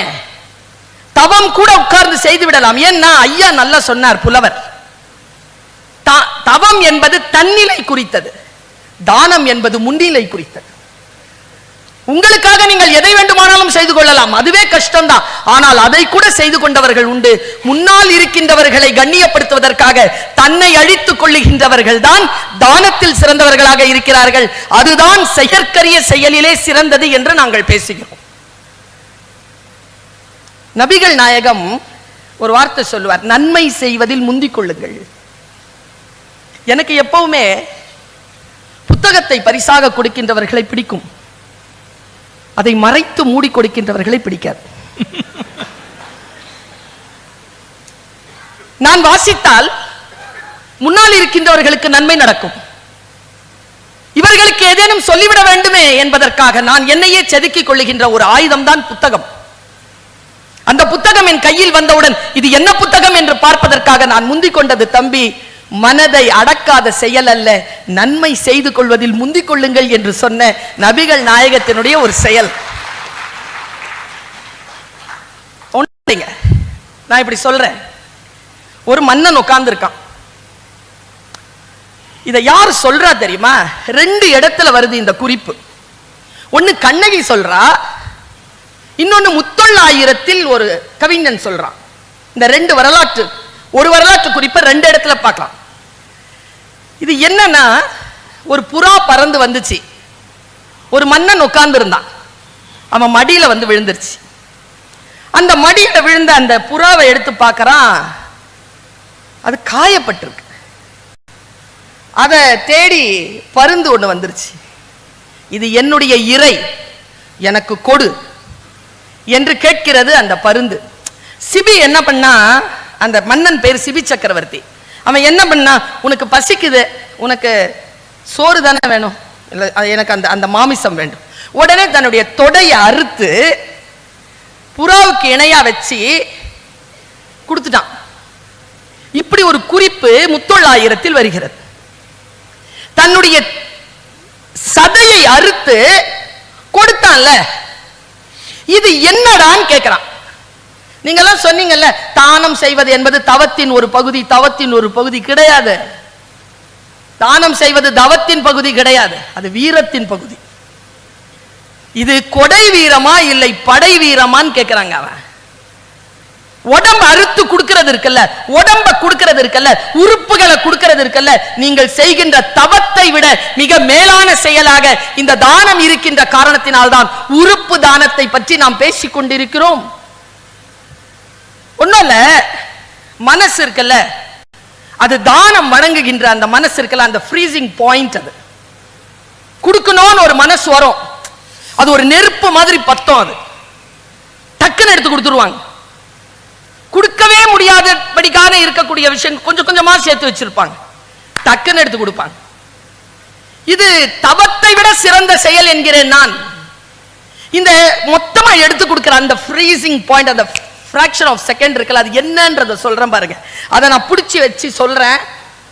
முடிஞ்சா தானம் சிறந்ததா தவம் சிறந்ததா என்று அவையும் நடுவர் அவர்களும் தீர்ப்பு எழுதட்டும்.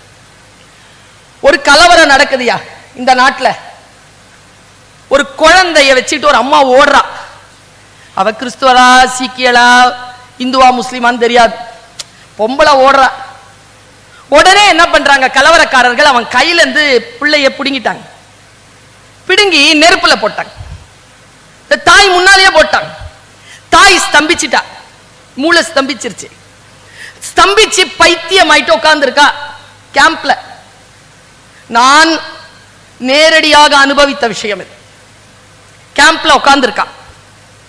அந்த நேரத்துல ஒரு பொண்ணு 5 மாச குழந்தை அதை எடுத்துட்டு அந்த பக்கமா வரா. அவ ஏதோ இழந்துருக்கா, அவளும் கேம்ப்ல இருக்கா. அப்போ இந்த அம்மா தலைவிரி கோலமா நெஞ்சில அடிச்சுக்கிட்டு எல்லாரையும் இப்படி பார்த்துட்டு என்ன ஆச்சுன்னு கேட்டா, அவ குழந்தைய யாரோ பிடிச்சி தீயில போட்டாங்க, ஸ்தம்பிச்சிருச்சுன்னு. உடனே அந்த அம்மா என்ன தெரியும் பண்ணா, தான் கையில இருக்கிற குழந்தைய டக்குன்னு போய் அந்த தாய் மடியில போட்டா. அவளுடைய புத்த சுவாதீனம் நின்று போனது. அவ உணர்வுக்கு வந்தாள். இதுக்கு உட்கார்ந்துகிட்டு யோசிக்கப்படாது, இது கொடுத்தா என்ன ஆகும். இந்த வினாடி இருக்குல்ல, அந்த ஃப்ரீசிங் பாயிண்ட், அதாங்க காளி, அதாங்க சாமி. இந்த வினாடியில தன்னுடைய குழந்தையை, கணவனை, மனைவியை இழந்தவர்கள் டக்குன்னு சொல்றாங்கல்ல, தம்பி நீ சொன்னியே தவிக்கிறாங்க சீக்கிரமா மன அடக்கம் இல்லைன்னு. 1 மணி நேரத்துல முடிவு பண்ணோம் தம்பி, கொடுக்கணுமா இல்லையான்னு 1/2 மணி நேரத்துல முடிவு பண்ணணும்.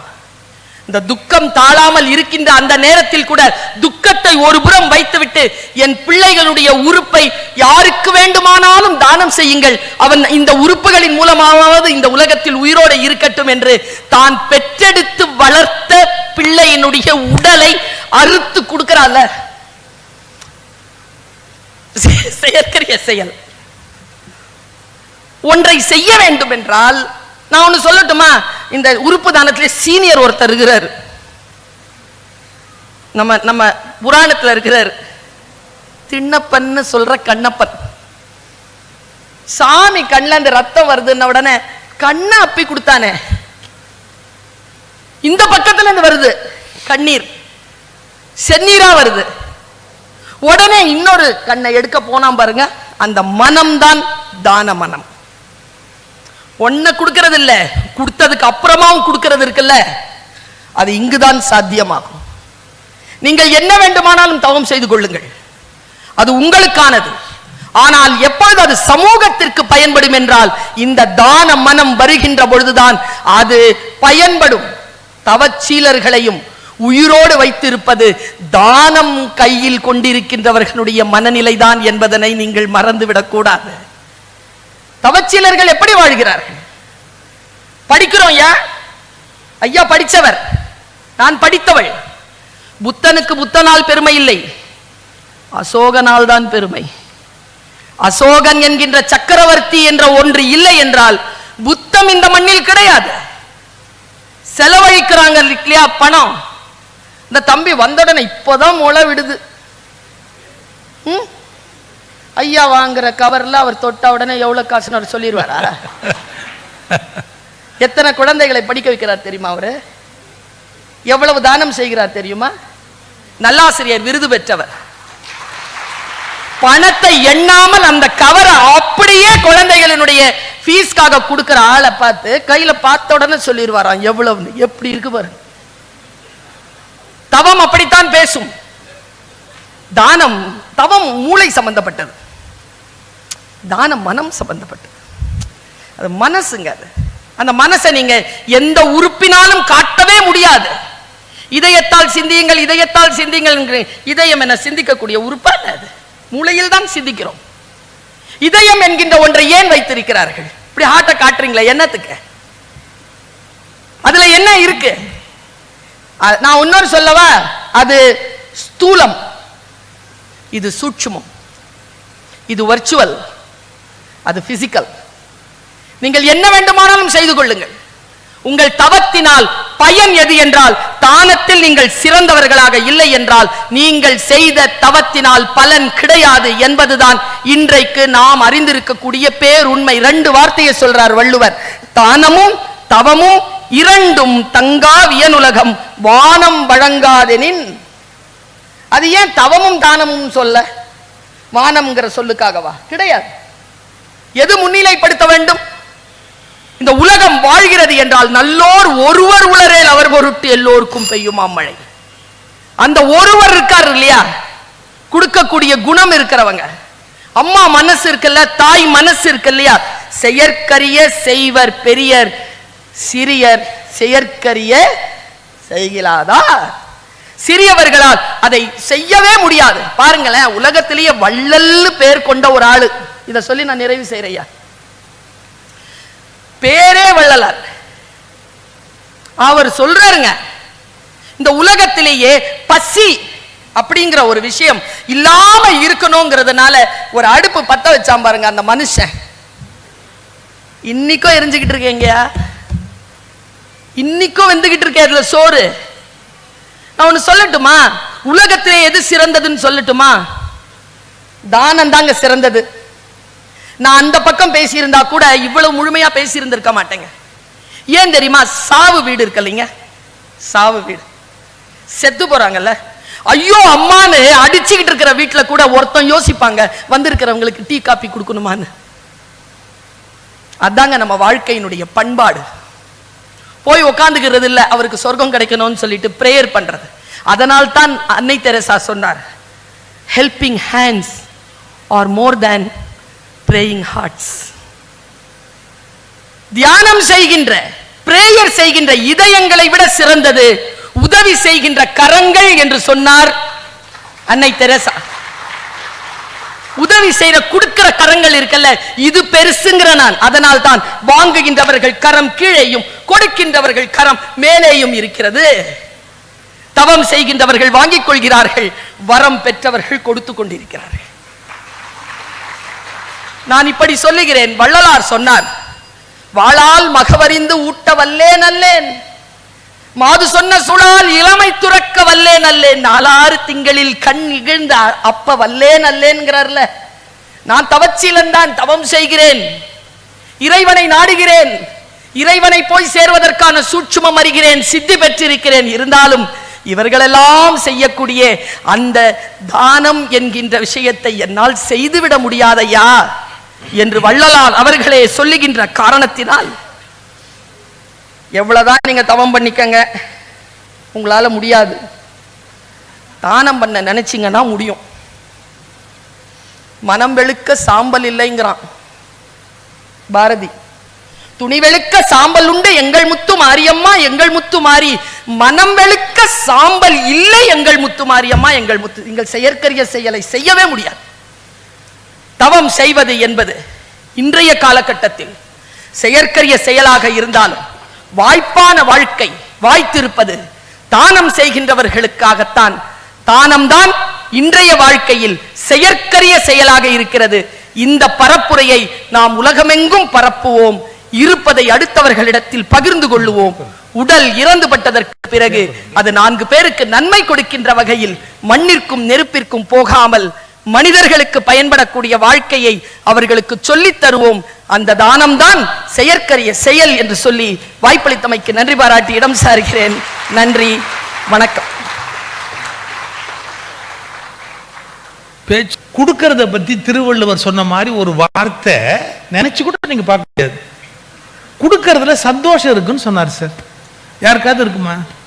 கொடுக்கறதுல சந்தோஷம் இருக்குமா? திருக்குறளார் முனுசாமின்னு ஒரு பேச்சாளர் எங்களுக்கு முன்னாடி இருந்தார், சீனியர். அவர் சொல்வாரு, கடையில் முதலாளி உட்கார்ந்துருப்பாரு, இந்த கோயில் திருவிழாவுக்கு நன்கொடைன்னு கேட்டு வருவான். வர்றவன் கேட்பான், அந்த கணக்கு பிள்ளைய பார்த்து கேட்பான், ஐயா இப்போ எப்படி இருக்காரு? ஏன்னா நன்கொடை கேட்கறது மூடு பார்த்து கேட்கணும்ல. ஐயா இப்போ எப்படி இருக்கிறாரு? கணக்கு பிள்ளை சொல்வாராம், 5ல் இருக்கிறாரு, 4க்கு வந்துருவாரு. என்ன 6 அறிவு இப்ப இல்லை, நிதானத்தில் இல்லை, 5 அறிவில் இருக்கிறாரு. நீ காசு கேட்டா 4 அறிவுக்கு வந்துருவாரு. அதனால்தான் அவருக்கு கணக்கு பிள்ளைன்னே பேராம். 6ஆ 5ஆ 4ஆன்னு கணக்கு பார்க்கறதால தான் அவருக்கு கணக்கு பிள்ளைன்னே பேரு அப்படின்னு. ஏன்னா நன்கொடை கேட்ட உடனே சில பேருக்கு அப்படி குப்புன்னு எகுரும்பாரு. வந்துட்டாங்க ஒரு மஞ்ச பைய தூக்கிக்கிட்டு அவன் ஏதாவது ஒரு நன்கொடைன்னு கேட்டு, ஏன் இப்படி உயர எடுக்கிறீங்க? கொடுக்கறது அவ்வளவு ஈஸி இல்லைங்க. ஆனா திருவள்ளுவர் எழுதி தொலைச்சு விட்டார், என்ன? ஈத்துவக்கும் இன்பம் அறியார்கொல். இன்பம்ங்கிறார் சார், கொடுக்கறதுல ஒரு சந்தோஷம் இருக்குது அப்படிங்கிறார். நம்புவீங்களா? ஒரு உதாரணம் சொல்றேன். பாரதிக்கு வாழ்க்கையில வறுமை வந்தது, கடையத்துல போய் வாழ வேண்டிய கஷ்டம் வந்தது. ரொம்ப துக்கம். கடையத்துல போய் வாழ வேண்டியிருக்கு. அங்க ஒருத்தர் வீட்டுல தங்கி இருக்கிறார். பாரதி கிழிஞ்ச துணி போட்டிருக்கிறாரு. அந்த வீட்டுக்காரருக்கு மனசு கஷ்டமா இருக்கு. எவ்வளவு பெரிய கவிஞன் இவன் இப்படி துணியோட இப்படி அலையறாரு அப்படின்னு பீரோவை திறந்து 10 சொல்லுவாங்க குடும்பங்கள்ல. 10 முழம் இந்த வேஷ்டி, மேல போடுற அங்க வஸ்திரம் 6, 10 அப்படின்னு பேர். ஒரு 10 புதுசா அப்படி மேல இருந்து எடுத்து, அவர் பெரிய பணக்காரர் கடையத்துல, 10 எடுத்து, பாரதி தப்பா நினைக்காத, இதை இடுப்புல கட்டு, இந்த கிழிஞ்ச வேஷ்டி கட்டிட்டு வெளியில போவாத, எனக்கு மனசு கஷ்டமா இருக்கு, இதை எடுத்து இடுப்புல கட்டு, இந்த புது அங்கவஸ்திரத்தை போட்டுக்கோ, போயிட்டு வா, வெளியில போயிட்டு வா அப்படி ஜாலியா நம்பால் கிளம்பினாருங்க. அப்படி பெருசா அது மேல போட்டு கீழே அந்த 10 முழ வேஷ்டியை கட்டிக்கிட்டு அப்படியே போனாருங்க. போனா காலை குளிர்ல ஒருத்தன் உடம்பு நடுங்கிட்டு ஒரு பிச்சை எடுக்கிற ஒரு தோழர் படுத்திருக்கிறான். அவன் இப்படி பார்த்துட்டு பாரதி, ஐயோ எவ்வளவு கஷ்டம், எவ்வளவு கஷ்டம், இரு அப்படின்னு பாருங்க 10 முழ வேஷ்டி அப்படியே கழட்டி அவனுக்கு கொடுத்துட்டு 6 முழ தொண்டை எடுத்து இடுப்புல கட்டிக்கிட்டு வீட்டுக்கு வந்துட்டாரு. அவருக்கு எப்படி இருக்கும் அந்த பணக்காரருக்கு? என்னடா அநியாயம், என்னடா அநியாயம், நான் உனக்கு புதுசு கொடுத்தேன், நீ 10 செகண்டுக்குள்ள போய் எவங்கிட்டயோ கொடுத்துட்டு திரும்பி வந்துட்டியே, நியாயமாடா இது? சரி நீ கொடுக்கணும்னு முடிவு பண்ணா கூட கொடுத்து தொலை. என்ன பண்ணிருக்கலாம், மேல போட்டிருந்தல்ல 6 முழம், அதை அவனுக்கு கொடுத்துட்டு 10 முழத்தை இடுப்புல கட்ட வேண்டியதானே. நீ ஏன் 10 முழத்தை எடுத்து கைட்டி கொடுத்த? பாரதி வார்த்தை, வெளியில் இருப்பவனுக்கு குளிர் அதிகம் இல்லையா, 6 முழம் பத்தாது, 10 முழம் தான் குளிருக்கு இதமாக இருக்கும், கொடுத்து விட்டு வந்தேன். இப்ப பாரதி கிட்ட என்னங்க இருந்தது? ஒண்ணுமே இல்லை. ஆனா அவன் குளிர்ல கஷ்டப்படுறான்னு உடனே இடுப்புல இருக்கிற வேஷ்டியை கைட்டி அவன் கையில கொடுத்துட்டு மேல் தொண்டை போத்திட்டு அந்த ஆள் அங்கேருந்து வந்துட்டான். இப்ப நீங்க சொல்லுங்க, பாரதி ஏழையா பணக்காரனா? பிறர் வறுமை கண்ட போது அவன் கோடீஸ்வரனாக மாறுகிறான். என்ன இருக்கோ கைட்டி அப்படியே கையில கொடுத்துட்டு வச்சுக்கடா அப்படின்ட்டு திரும்பி வந்தான். இந்த வீட்டு பணக்காரர் பார்த்தார், உன்னை திருத்த முடியாது, ஆனா இந்த இப்படி துண்டோட அலைஞ்சா எனக்கு அவமானம், இரு அப்படின்ட்டு நேரா உள்ள போய் மறுபடியும் ஒரு 10 முழம் அந்த வேஷ்டியை எடுத்துட்டு வந்து இதை இடுப்புல கட்டுனார். ஓய் பார்த்தீரா, கொடுத்தால் தான் காணும் வரும். நீர் கொடுத்தீர், நான் கொடுத்தேன், நான் கொடுத்தேன், நீர் கொடுத்தீர், கொடுத்தால் தானே வரும். சார் எவ்வளவு பெரிய வாழ்க்கை நுட்பம். இப்ப நாமெல்லாம் ஏசி ஹால்ல உட்கார்ந்து இருக்கிறோம், நமக்கு ஒரு உண்மை தெரியாது. பழைய காலத்துல வீடு கட்டும் போது எப்படி வீடு கட்டுவாங்கன்னா, இங்க வாசல் வச்சா எதிரில் ஒரு வாசல் வைப்பாங்க, இங்க ஜன்னல் வச்சா எதிரில் ஒரு ஜன்னல் வைப்பாங்க. அதுக்கு என்னங்க பேரு? கிராஸ் வென்டிலேஷன் தியரின்னு பேரு. ஓஷோ எழுதுவாரு, காற்று உள்ளே வருகிற போதே கேட்டுக்கொண்டே வரும், நான் வெளியில் போக முடியுமா, நான் வெளியில் போக முடியுமா என்று கேட்கும். முடியாது என்று சொன்னால் காற்று உன் ஜன்னலுக்குள்ளேயே வராது. அப்போ காற்று உள்ள நுழைகிற போதே வெளியில் போவதற்கு வழி கேட்பதை போல செல்வம் உள்ளே நுழைகிற போதே வெளியில் செல்வதற்கும் வழி கேட்கும். தானம் கொடுக்கிறவனுக்கு தான் மீண்டும் மீண்டும் செல்வம் வந்து கொண்டே இருக்கும். இப்ப நீங்க என்ன நினைப்பீங்க? அப்ப ஏதோ ஒண்ணு கிடைக்கும்னு தானம் பண்றது நல்லதா? அது மட்டமான குவாலிட்டி இல்ல.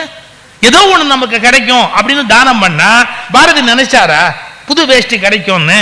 இல்ல பின்னால இதை உட்காந்து சுகி சிவம்னு ஒருத்தர் 1:15 மணிக்கு பசி நேரத்துல உட்காந்து அறுத்துக்கிட்டு இருப்பாருன்னு பாரதி நினைச்சாரா? இல்ல. என்ன அர்த்தம்? 1:15 வாட்ச பார்க்காதீங்க, அது வரைக்கும் பேச போறேன்னு அர்த்தம். 12:45 தான் ஆகுது, இருந்தால் 1:15 நான் முடிக்கிற நேரத்தை சொல்ல வேண்டாமா, அதுக்காக சேர்த்து சொல்றேன், அவ்வளவுதான். உடனே வாட்ச பார்க்கறாங்க சார். நல்லது. அதாவது கிராஸ் வென்டிலேஷன், உள்ள நுழைகிற போதே காற்று வெளியில் போவதை போல் செல்வம் வெளியே செல்கிறது. நீங்க என்ன நினைப்பீங்க? ஒண்ணு, ஓ கொடுத்தா புகழ் வரும்ங்கிறதுக்காக கொடுக்கறாங்க, கொடுத்தா புண்ணியம் வரும் அப்படிங்கிறதுக்காக கொடுக்கறாங்கன்னு. எங்க திருவள்ளுவர் அச்சாசர் அதுக்கு மேல என்ன, வரும்னு நினைச்சு கொடுக்காதற, வராதுன்னு தெரிஞ்சாலும் கொடு. எங்க சொல்றாரு? மேல் உலகம் இல் எனிலும் இதலே நன்று. கொடுத்தா மேல் உலகம்னு ஒரு சொர்க்கம் கிடைக்கும், அதனால கொடுக்கிறேன்னா. வள்ளுவர் சொன்னார், எனக்கு சொர்க்கம் எல்லாம் வேணாம், அது இல்லைன்னா கூட நான் கொடுப்பேன். மேல் உலகம் இல் எனினும் ஈதலே நன்று அப்படின்னார். ஏன் சார் அப்படி ஏன் கொடுக்கணும்? கொடுக்கறதுங்கிறது ரூபாயை கொடுக்கிறோன்னு பொருள் இல்லை.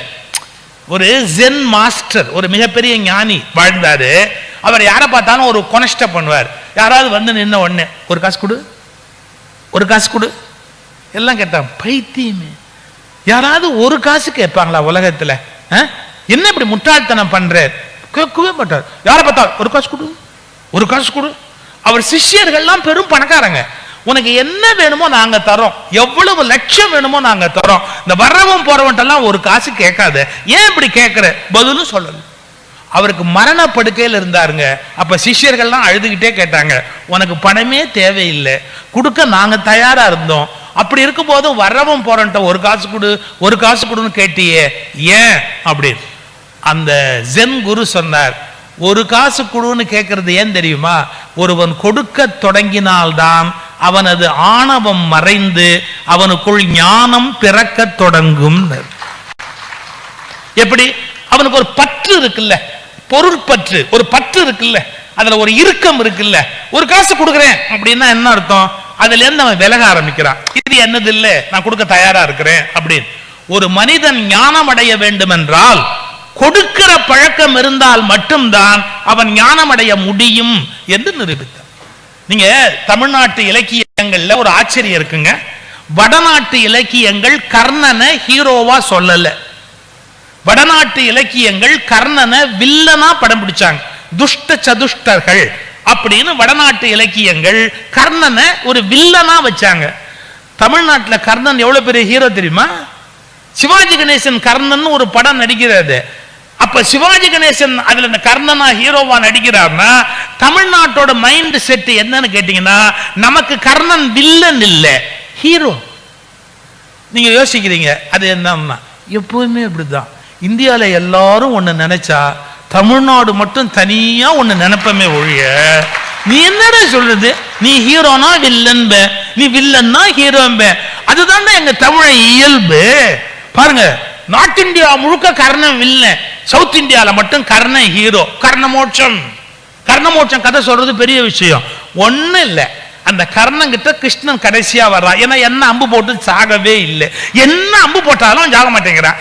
கடைசியா அர்ஜுனனை பார்த்து கிருஷ்ணன் சொல்லுவான், இந்த போற நிறுத்து, நான் ஒரு 5 மினிட்ஸ் ஒரு சின்ன வேலை பார்க்க வேண்டியிருக்கு, பார்த்துட்டு வரேன்ட்டு ஒரு கிழ அந்தணன் வடிவத்தை எடுத்துக்கிட்டு அங்கேருந்து வந்து நின்று, எனக்கு வந்து தயவு செய்து இப்போ நீ சாகறதுக்கு முன்னாடி ஒரு தானம் கொடுன்னா. நல்லா யோசிச்சுக்கோங்க, தானம் கொடுத்தே பழக்கப்பட்டவனா இருந்தா கூட சாகறதுக்கு முன்னாடி ஒருத்தர் தானம் கேட்டா எப்படி இருப்பான் தெரியுமா? ஏண்டா உங்களுக்கெல்லாம் நேரங்காலமே கிடையாதாடா, எனக்கே மூச்சு சடுகுடு அடிக்கிட்டு இருக்குது, இப்ப கொண்டாந்து கை நீட்டுற. ஆவியோ நிலையில் கலங்கியது, யாக்கை அகத்ததோ புறத்ததோ அறியேன். உயிர் உள்ளையா வெளியிலையான்னு தெரியாதுரா. ஆவியோ நிலையில் கலங்கியது, யாக்கை அகத்ததோ புறத்ததோ அறியேன். அப்படியெல்லாம் நான் நடுங்கிட்டு இருக்கிற பொருளெல்லாம் நயக்கும் பக்குவம் நான் கொடுத்து கொடுத்து கொடுத்து பழக்கப்பட்டேன். அப்பெல்லாம் வராம இப்ப வந்து கேட்கிறியே, திட்டல, என்கிட்ட என்னடா இருக்கு, இப்ப வந்து என்ன கேட்டு என்ன இல்லேன்னு சொல்ல வச்சிடாது. வாழ்நாள் முழுக்க நான் கொடுத்துருக்கிறேன், என்ன இல்லேன்னு சொல்ல வச்சிடாது. இருக்கிறத தான் கேட்க வந்தேன். என்ன நீ தானம் கொடுத்து தானம் கொடுத்து தானம் கொடுத்து புண்ணியம் சேர்த்திருக்கல்ல, ஆமா அத கொடு. கொடுக்கறவங்க கூட சொல்லுவான், ஏய் மிச்சமே அது ஒண்ணுதான்டா இருக்கு, அதையும் வாங்கிட்டு போறதுக்கு ஒரு பயம் வந்துட்டேடா அப்படின்னு. கர்ணன் அப்படி சொல்லல, நல்ல வேளை இருக்கிறத கேட்டேன், என்கிட்ட இல்லைன்னா என்ன இல்லைன்னு சொல்ல வச்சிருப்பேன். இந்த இடத்துல நீட்டு கைய தர்றேன்னு. இந்த நெஞ்சில ஒரு அம்பு அதை அசைச்சு, ஏன்னா தாரவாத்து கொடுக்கறதுக்கு தண்ணியில தான் அப்படி கொடுக்கணும், தண்ணி அந்த இடத்துல இல்லை, ரத்தத்தை அப்படி கையில வாங்கி குடி அப்படின்னு பாருங்க, அப்படி கையை நீட்டி, அதான் மரபு தானம் பண்றது. கர்ணன் அப்படி தானம் பண்ணான். கிருஷ்ண பரமாத்மா அந்த வடிவத்தில் வந்தவன் கையை அப்படி கீழே நீட்டினான். கொடுக்க ஆரம்பிச்ச உடனே மனிதன் கை மேலே போனது, கடவுள் கை கீழே வந்தது. எவ்வளவு பெரிய ஆளா இருக்கட்டும், கண்ணபெருமான் கையை நீட்டி கீழே வாங்கிக்கிட்டார், கொண்ட அப்படின்னு. இதுல இன்னொரு டாப்பு சார், அப்படி கர்ண சொட்டு சொட்டு சொட்டுன்னு அந்த ரத்தம் கீழே விடுது. அப்படி கர்ண அப்படி கிருஷ்ணன் வாங்கிக்கிட்டே அப்படின்னு. அது அந்த என் டி ராமாராவ் ஒரு நடிப்பு நடிப்பான் பாருங்க அந்த கர்ணன் படத்துல, அடே பாவி, அதுக்கே சீஃப் மினிஸ்டர் ஆக்கிடலாம், அதுக்கு தானே ஆக்கணும். அந்த கண்ணு குறும்பா அந்த கண்ணனை பார்க்கும், இவனை கர்ணனை பார்க்கும். அந்த கர்ணனுக்கு மூச்சு திணறும் பாருங்க. இப்ப கிருஷ்ண பரமாத்மா கர்ணன் கிட்ட சொல்றார், என்ன சொன்னார் தெரியுங்களா? உனக்கு என்ன வேணும்னு கேளு. சார் எப்படி நமக்கு எரிச்சல் தெரியுங்களா? கஷ்டப்படுறேன்னு ஒருத்தர் சொல்லி சரி ஒழிஞ்சு போகுதுன்னு நாம ஒரு 10,000 ரூபாய் எடுத்து கையில் கொடுத்து வச்சுக்கோன்னா, நான் பாரிஸ் வரைக்கும் போறேன், உங்களுக்கு என்னென்ன வேணும்னு சொன்னீங்கன்னா வாங்கிட்டு வந்து ஃப்ரீயா கொடுப்பேன்னா. ஏய், எங்கிட்ட நீ வாங்கிட்டு போய் எங்கிட்டயே நீ வந்து ஃப்ரீயா கொடுப்பியா? கையில வாங்கிட்டு இருக்கிறான் சார் கிருஷ்ண பரமாத்மா. அப்போ உனக்கு என்ன வேணும் என்ன கேளு அப்படின்னு நான் பாருங்க. இங்கதான் விளக்கம் எழுதுனா தமிழ்ல. என்ன இதுவரையில இந்த கிருஷ்ண பரமாத்மா இந்த வார்த்தை சொல்லல, இப்ப ஏண்டா சொன்னான்னு கேட்டான். கொடுத்து பழகிய கர்ணன் ரத்தம் கையில் பட்டதும் கடவுளுக்கும் கொடுக்க வேண்டும் என்ற எண்ணம் தோன்றிவிட்டது. இல்லைன்னா நம்ம மான மரியாதை கப்பல் ஏறிடுண்டா, இவன் மனுஷனே கொடுக்குறான், அப்ப நான் கொடுக்கலன்னா எனக்கு என்ன மரியாதை இருக்குது அப்படின்னு, உனக்கு என்ன பொருள் என்ன வேணும்னு என்ன கேடு அப்படின்னு. அப்ப கர்ணன் கேட்டான், இன்னொரு பிறவி உண்டானாலும் இல்லை என்று சொல்லாத இதயம் நீ அளித்தருள் என்றார். எனக்கு இன்னொரு பிறவி இருந்தாலும் இல்லைன்னு சொல்லாத ஒரு ஒரு ஒரு பெருமையை எனக்கு தா. அதனால்தான் இவங்க சொன்னாங்க தானத்துக்கு தேவை தனம் அல்ல மனம் அப்படிங்கிற ஒரு கருத்தை சொன்னாங்க. தவம்ங்கிறது என்ன? மனத்தை நெறிப்படுத்துவது தவம். இவங்க என்ன சொன்னாங்க? மனத்தை சரிப்படுத்துவது தானம். ஏன்னா மனசை வேணும்ல கொடுக்கறதுக்கு ஒரு ஒன்று வரும்ல. மனதை நெறிப்படுத்துவதை பற்றி இவர்கள் பேசினார்கள், மனத்தை சரிப்படுத்துவதை பற்றி இவர்கள் பேசினார்கள். தானம் என்பதும் தவம் என்பதும் அந்த ஒரு புள்ளியில சந்திக்குது. இந்த பெருமையினுடைய அந்த எல்லையில கடைசியில போய் நின்னா மனதை நெறிப்படுத்துவது சுலபமான விஷயமா? தவத்தை பத்தி பேசிட்டாங்க சார். உண்மையிலேயே அவங்க சொன்ன மாதிரி ஒரு 3 நிமிஷம் இல்ல, ஒரு 30 செகண்ட் இந்த மனசை ஒரு இடத்துல வைக்க முடியாது. ஆனா ஓஷோ மட்டும்தான் எனக்கு தெரிஞ்சு சார், தியானம் என்பது ஏதோ ஒன்றை செய்வது அல்ல அப்படின்னு டிக்ளேர் பண்ணவர். எல்லாரும் தியானம் பண்ணிட்டியா தியானம் பண்ணிட்டியா தியானம் பண்ணிட்டியான்னு கேட்பாங்க. ஓஷோ உடைச்சார். தியானம் என்பது ஒருபோதும் ஒன்றை செய்வதல்ல, எதையும் செய்யாதிருக்கும் நிலைதான் தியானம் என்பது. எதுவுமே கிடையாது, திங்கிங் கூட கிடையாது, எந்த செயலும் கிடையாது. அப்படி இருக்கக்கூடிய நிலைக்கு தான் தியானம்னு பேரு. அந்த தியானத்திலிருந்து தவம் பிறக்கிறது. நீங்க யோசிப்பீங்க, நீங்க டாக்டர்ஸ் நிறைய பேர் இருக்கீங்க, பேஷண்ட்ஸ் இருப்பீங்க, இல்ல பேஷண்ட்ஸே டாக்டர்ஸா இருப்பீங்க, டாக்டர்ஸே பேஷண்டா இருப்பீங்க, எத்தனையோ சான்சஸ் ஆர் தேர். நீங்க மருந்து கொடுத்துட்டாப்லயே உங்களுக்கு மனசுல வருத்தமோ துக்கமோ இல்லையா? உங்க வீட்டுல பெண்கள் பிரச்சனை இல்லையா? உங்க வீட்டுல வந்து அப்பா பிரச்சனை இல்லையா? உங்க குடும்பத்துக்குள்ள சிக்கல் இல்லையா? எல்லாம் அடுத்தவனுக்கு பிரிஸ்கிரிப்ஷன் எழுதலாம். அவரவனுக்குன்னு வரும்போது எவ்வளவு கஷ்டம் இருக்கு, எவ்வளவு வேதனை இருக்கு சார். இது வரைக்கும் யாருமே நினைச்சு பார்க்காத ஒரு பகுதியை புத்தர் விளக்குனார் சார். இன்னைக்கு பைத்தியம் பிடிச்ச மாதிரி எல்லாரும் என்ன பண்றான், அந்த சாமியார் ஆசிரமத்துக்கு போலாமா, இந்த சாமியார் ஆசிரமத்துக்கு போலாமா, அங்க போய் மெடிடேட் பண்ணலாமா, இவர் மெத்தடு கரெக்டா, அவர் நான் பேர் சொல்ல முடியாது, எனக்கு இருக்கிற ரெஸ்ட்ரிக்ஷன். இவர் மெத்தடு கரெக்டா, மூச்சு விட்டு இழுக்கிறதா, டுப்பு டுப்புன்னு வெளியே விடுறதா, 10 தடவை பிடிச்சுக்கிறதா, 15 தடவை வெளியே விடுறதா, ஒன்னும் பிரயோஜனம் இல்லப்பா, ஒன்னும் பிரயோஜனம் இல்லப்பா. ஏன் ஆசிரமத்தில் இருக்கிற வரைக்கும் கொஞ்சம் ஏதோ கம்ஃபர்டபுளா இருக்கிற மாதிரி இருக்கும், வெளியே வந்தோடனே மறுபடியும் புடுங்கல் தாங்க. அதை விட ஆசிரமத்து சாமியாருக்கே ரெய்டு இப்ப பிரச்சனை, கிரிமினல் கேஸ் பிரச்சனை. நான் இந்த ஊரை சொல்லல, பொதுவா வெளியூர் சொல்லிட்டு இருக்கிறேன். டெல்லியில் நேற்று பாத்தீங்களா, டெல்லியில பாத்தீங்களா சிக்கிக்கிட்டாரு ஒருத்தர். என்ன சொல்ல வர, இன்ஸ்டிடியூஷன் போனா பிரச்சனை வரத்தானே செய்யும். என்னுடைய அபிப்பிராயம் சார், சாமியார்கள்லாம் இண்டிவிஜுவலா தான் இருக்கணுமே ஒழிய இன்ஸ்டிடியூஷனா இருக்கவே கூடாது. ஏன்னா அவங்க ஞானம் அடைய முடியாது, முக்தி அடைய முடியாது, வேண்டுமானால் ஜெயிலுக்கு போக முடியுமே ஒழிய அவர்களால் ஞானம் அடைய முடியாது. ஐ டிக்ளேர் தட். எனக்கு எல்லாம் பயம் கிடையாது, ஐ டிக்ளேர் தட். புத்தர் சொல்றாரு, என்ன ஆனந்தன் ஒரு சிஷ்யன் சார், ஆனந்தன் ஒரு சிஷ்யன், அவனை கூப்பிட்டாரு, குடிக்க தண்ணி வேணும், போய் தண்ணி எடுத்துட்டு வா. ஆனந்தன் கமண்டலத்தை எடுத்துக்கிட்டு தண்ணி போன அந்த இடம், அந்த ஆத்துல அந்த இடத்துல போய் தண்ணி எடுத்துட்டு வா அப்படின்னு. அவன் போடும்போது ஒன்று நடந்து போச்சு சார். ஒரு மாட்டு வண்டி அந்த இடத்துல கட கட கட கட கட அந்த இடத்துல அந்த ஓடையை கடந்துருச்சு. அந்த ஓடையை கடந்துக்கிட்டு மாட்டு வண்டி போகுது. இப்ப என்ன ஆகும் உங்களுக்கு தெரியும், ஒரு ஓடையில மாட்டு வண்டி போச்சுன்னா அந்த தண்ணி கலங்கிடுமா இல்லையா, சேறு சகதி ஆயிடும் இல்ல, குடிக்கிறதுக்கு எடுக்க முடியுமா? ஆனந்தன் இப்படியே நின்னான். 5 நிமிஷம் ஆச்சு, 10 நிமிஷம் ஆச்சு, ஒன்னும் இல்லை, கலங்கியே இருக்கு. திரும்பி வந்தான், அங்க தண்ணி கலங்கி இருக்கு, சேரும் சகதியமா இருக்கு, நான் வேணா அதுக்கும் முன்னாடி மேல போய் எடுத்துட்டு வரட்டுமா? வாணாம், அதே இடத்துல இருந்து எடுத்துட்டு வா. அது அவங்களுக்கு தொந்தரவா இருந்தா எனக்கும் இருக்கும். இது இவங்களுக்கு மட்டும் தொந்தரவு இல்லை, அது அவங்களுக்கு எவ்வளவு தொந்தரவோ அவ்வளவு தொந்தரவு எங்களுக்கும் இருக்கும். பேசும்போது கான்சென்ட்ரேஷன் கிடைக்கும். தயவுசெய்து அதை கொஞ்சம் அப்படி நகர்த்திருங்க. அதை ரைட். 1 minute. இப்ப புத்தர் சொல்றாரு அதே இடத்துல தண்ணியை கொண்டாடினார். அவன் மறுபடியும் போனான் சார், தண்ணி தெளியல. தண்ணியும் தெரியாது, தண்ணி போட்டவனும் தெரிய மாட்டேங்குது. தண்ணி தெரியல. திரும்பி வந்தா நான் வேணா கொஞ்சம் தள்ளிப்ப அங்கேயே எடுத்துட்டு 1 மணி நேரம் வெயிட் பண்ணான். கொஞ்ச நேரம் கழிச்சு பளிங்கு மாதிரி அந்த தண்ணி தெளிஞ்சது. தண்ணியை கமண்டலத்தில் எடுத்துக்கிட்டு அங்கேருந்து இங்க வந்து அந்த தண்ணியை புத்தர்கிட்ட கொடுத்தான். சார் ஒரு பியூட்டிஃபுல் கொஸ்டின் கேட்டார் புத்தர். ஆனந்தா, இந்த தண்ணீர் தெளிவதற்கு நீ என்ன செய்தாய்? இந்த தண்ணீர் தெளிவதற்கு நீ என்ன செய்தாய்? அவன் சொன்னான், நான் ஒன்றும் செய்யாமல் காத்திருந்தேன், அது தெளிந்தது. இது பல பேருக்கு புரிவதில்லை. மனம் கலங்கியவுடன் அவரை பார்க்கலாமா, இவரை பார்க்கலாமா, அந்த சாமியாரிடத்தில் போய் கயிறு கட்டலாமா, இந்த சாமியாரிடத்தில் போய் தீட்சை வாங்கலாமா என்று மனிதர்கள் அலைகிறார்கள். ஒன்றும் செய்யாமல் சும்மா இருந்தால் மனம் தானாகவே தெளிவடையும் என்பதை புரிந்து கொள்ளுங்கள். It's a very great message. மனுஷனுக்கு எதையாவது ஒன்ன பண்ணி தன்னை சரியாக்கணும் நினைப்பானே ஒழிய ஒண்ணுமே பண்ணாம இருந்தா சில பிரச்சனை தானாவே சரியா போகும். பெரிய விஷயம். அதுக்கு என்ன வேணும்? பொறுமை வேணும். ஒண்ணுமே பண்ணாம எப்படி உட்கார்ந்து இருக்கிறது? ஆமா, மனசுல எண்ணம் வரும், எண்ணங்களை இப்படி வேடிக்கை பார்க்கணும். நான் சொல்றது சாதாரண விஷயம் இல்லைங்க. இதை கற்றுக் கொடுக்கறதுக்கு 5 லட்சம் 8 லட்சம் 10 லட்சம்னு எல்லாரும் கிளாஸ் நடத்துறான்.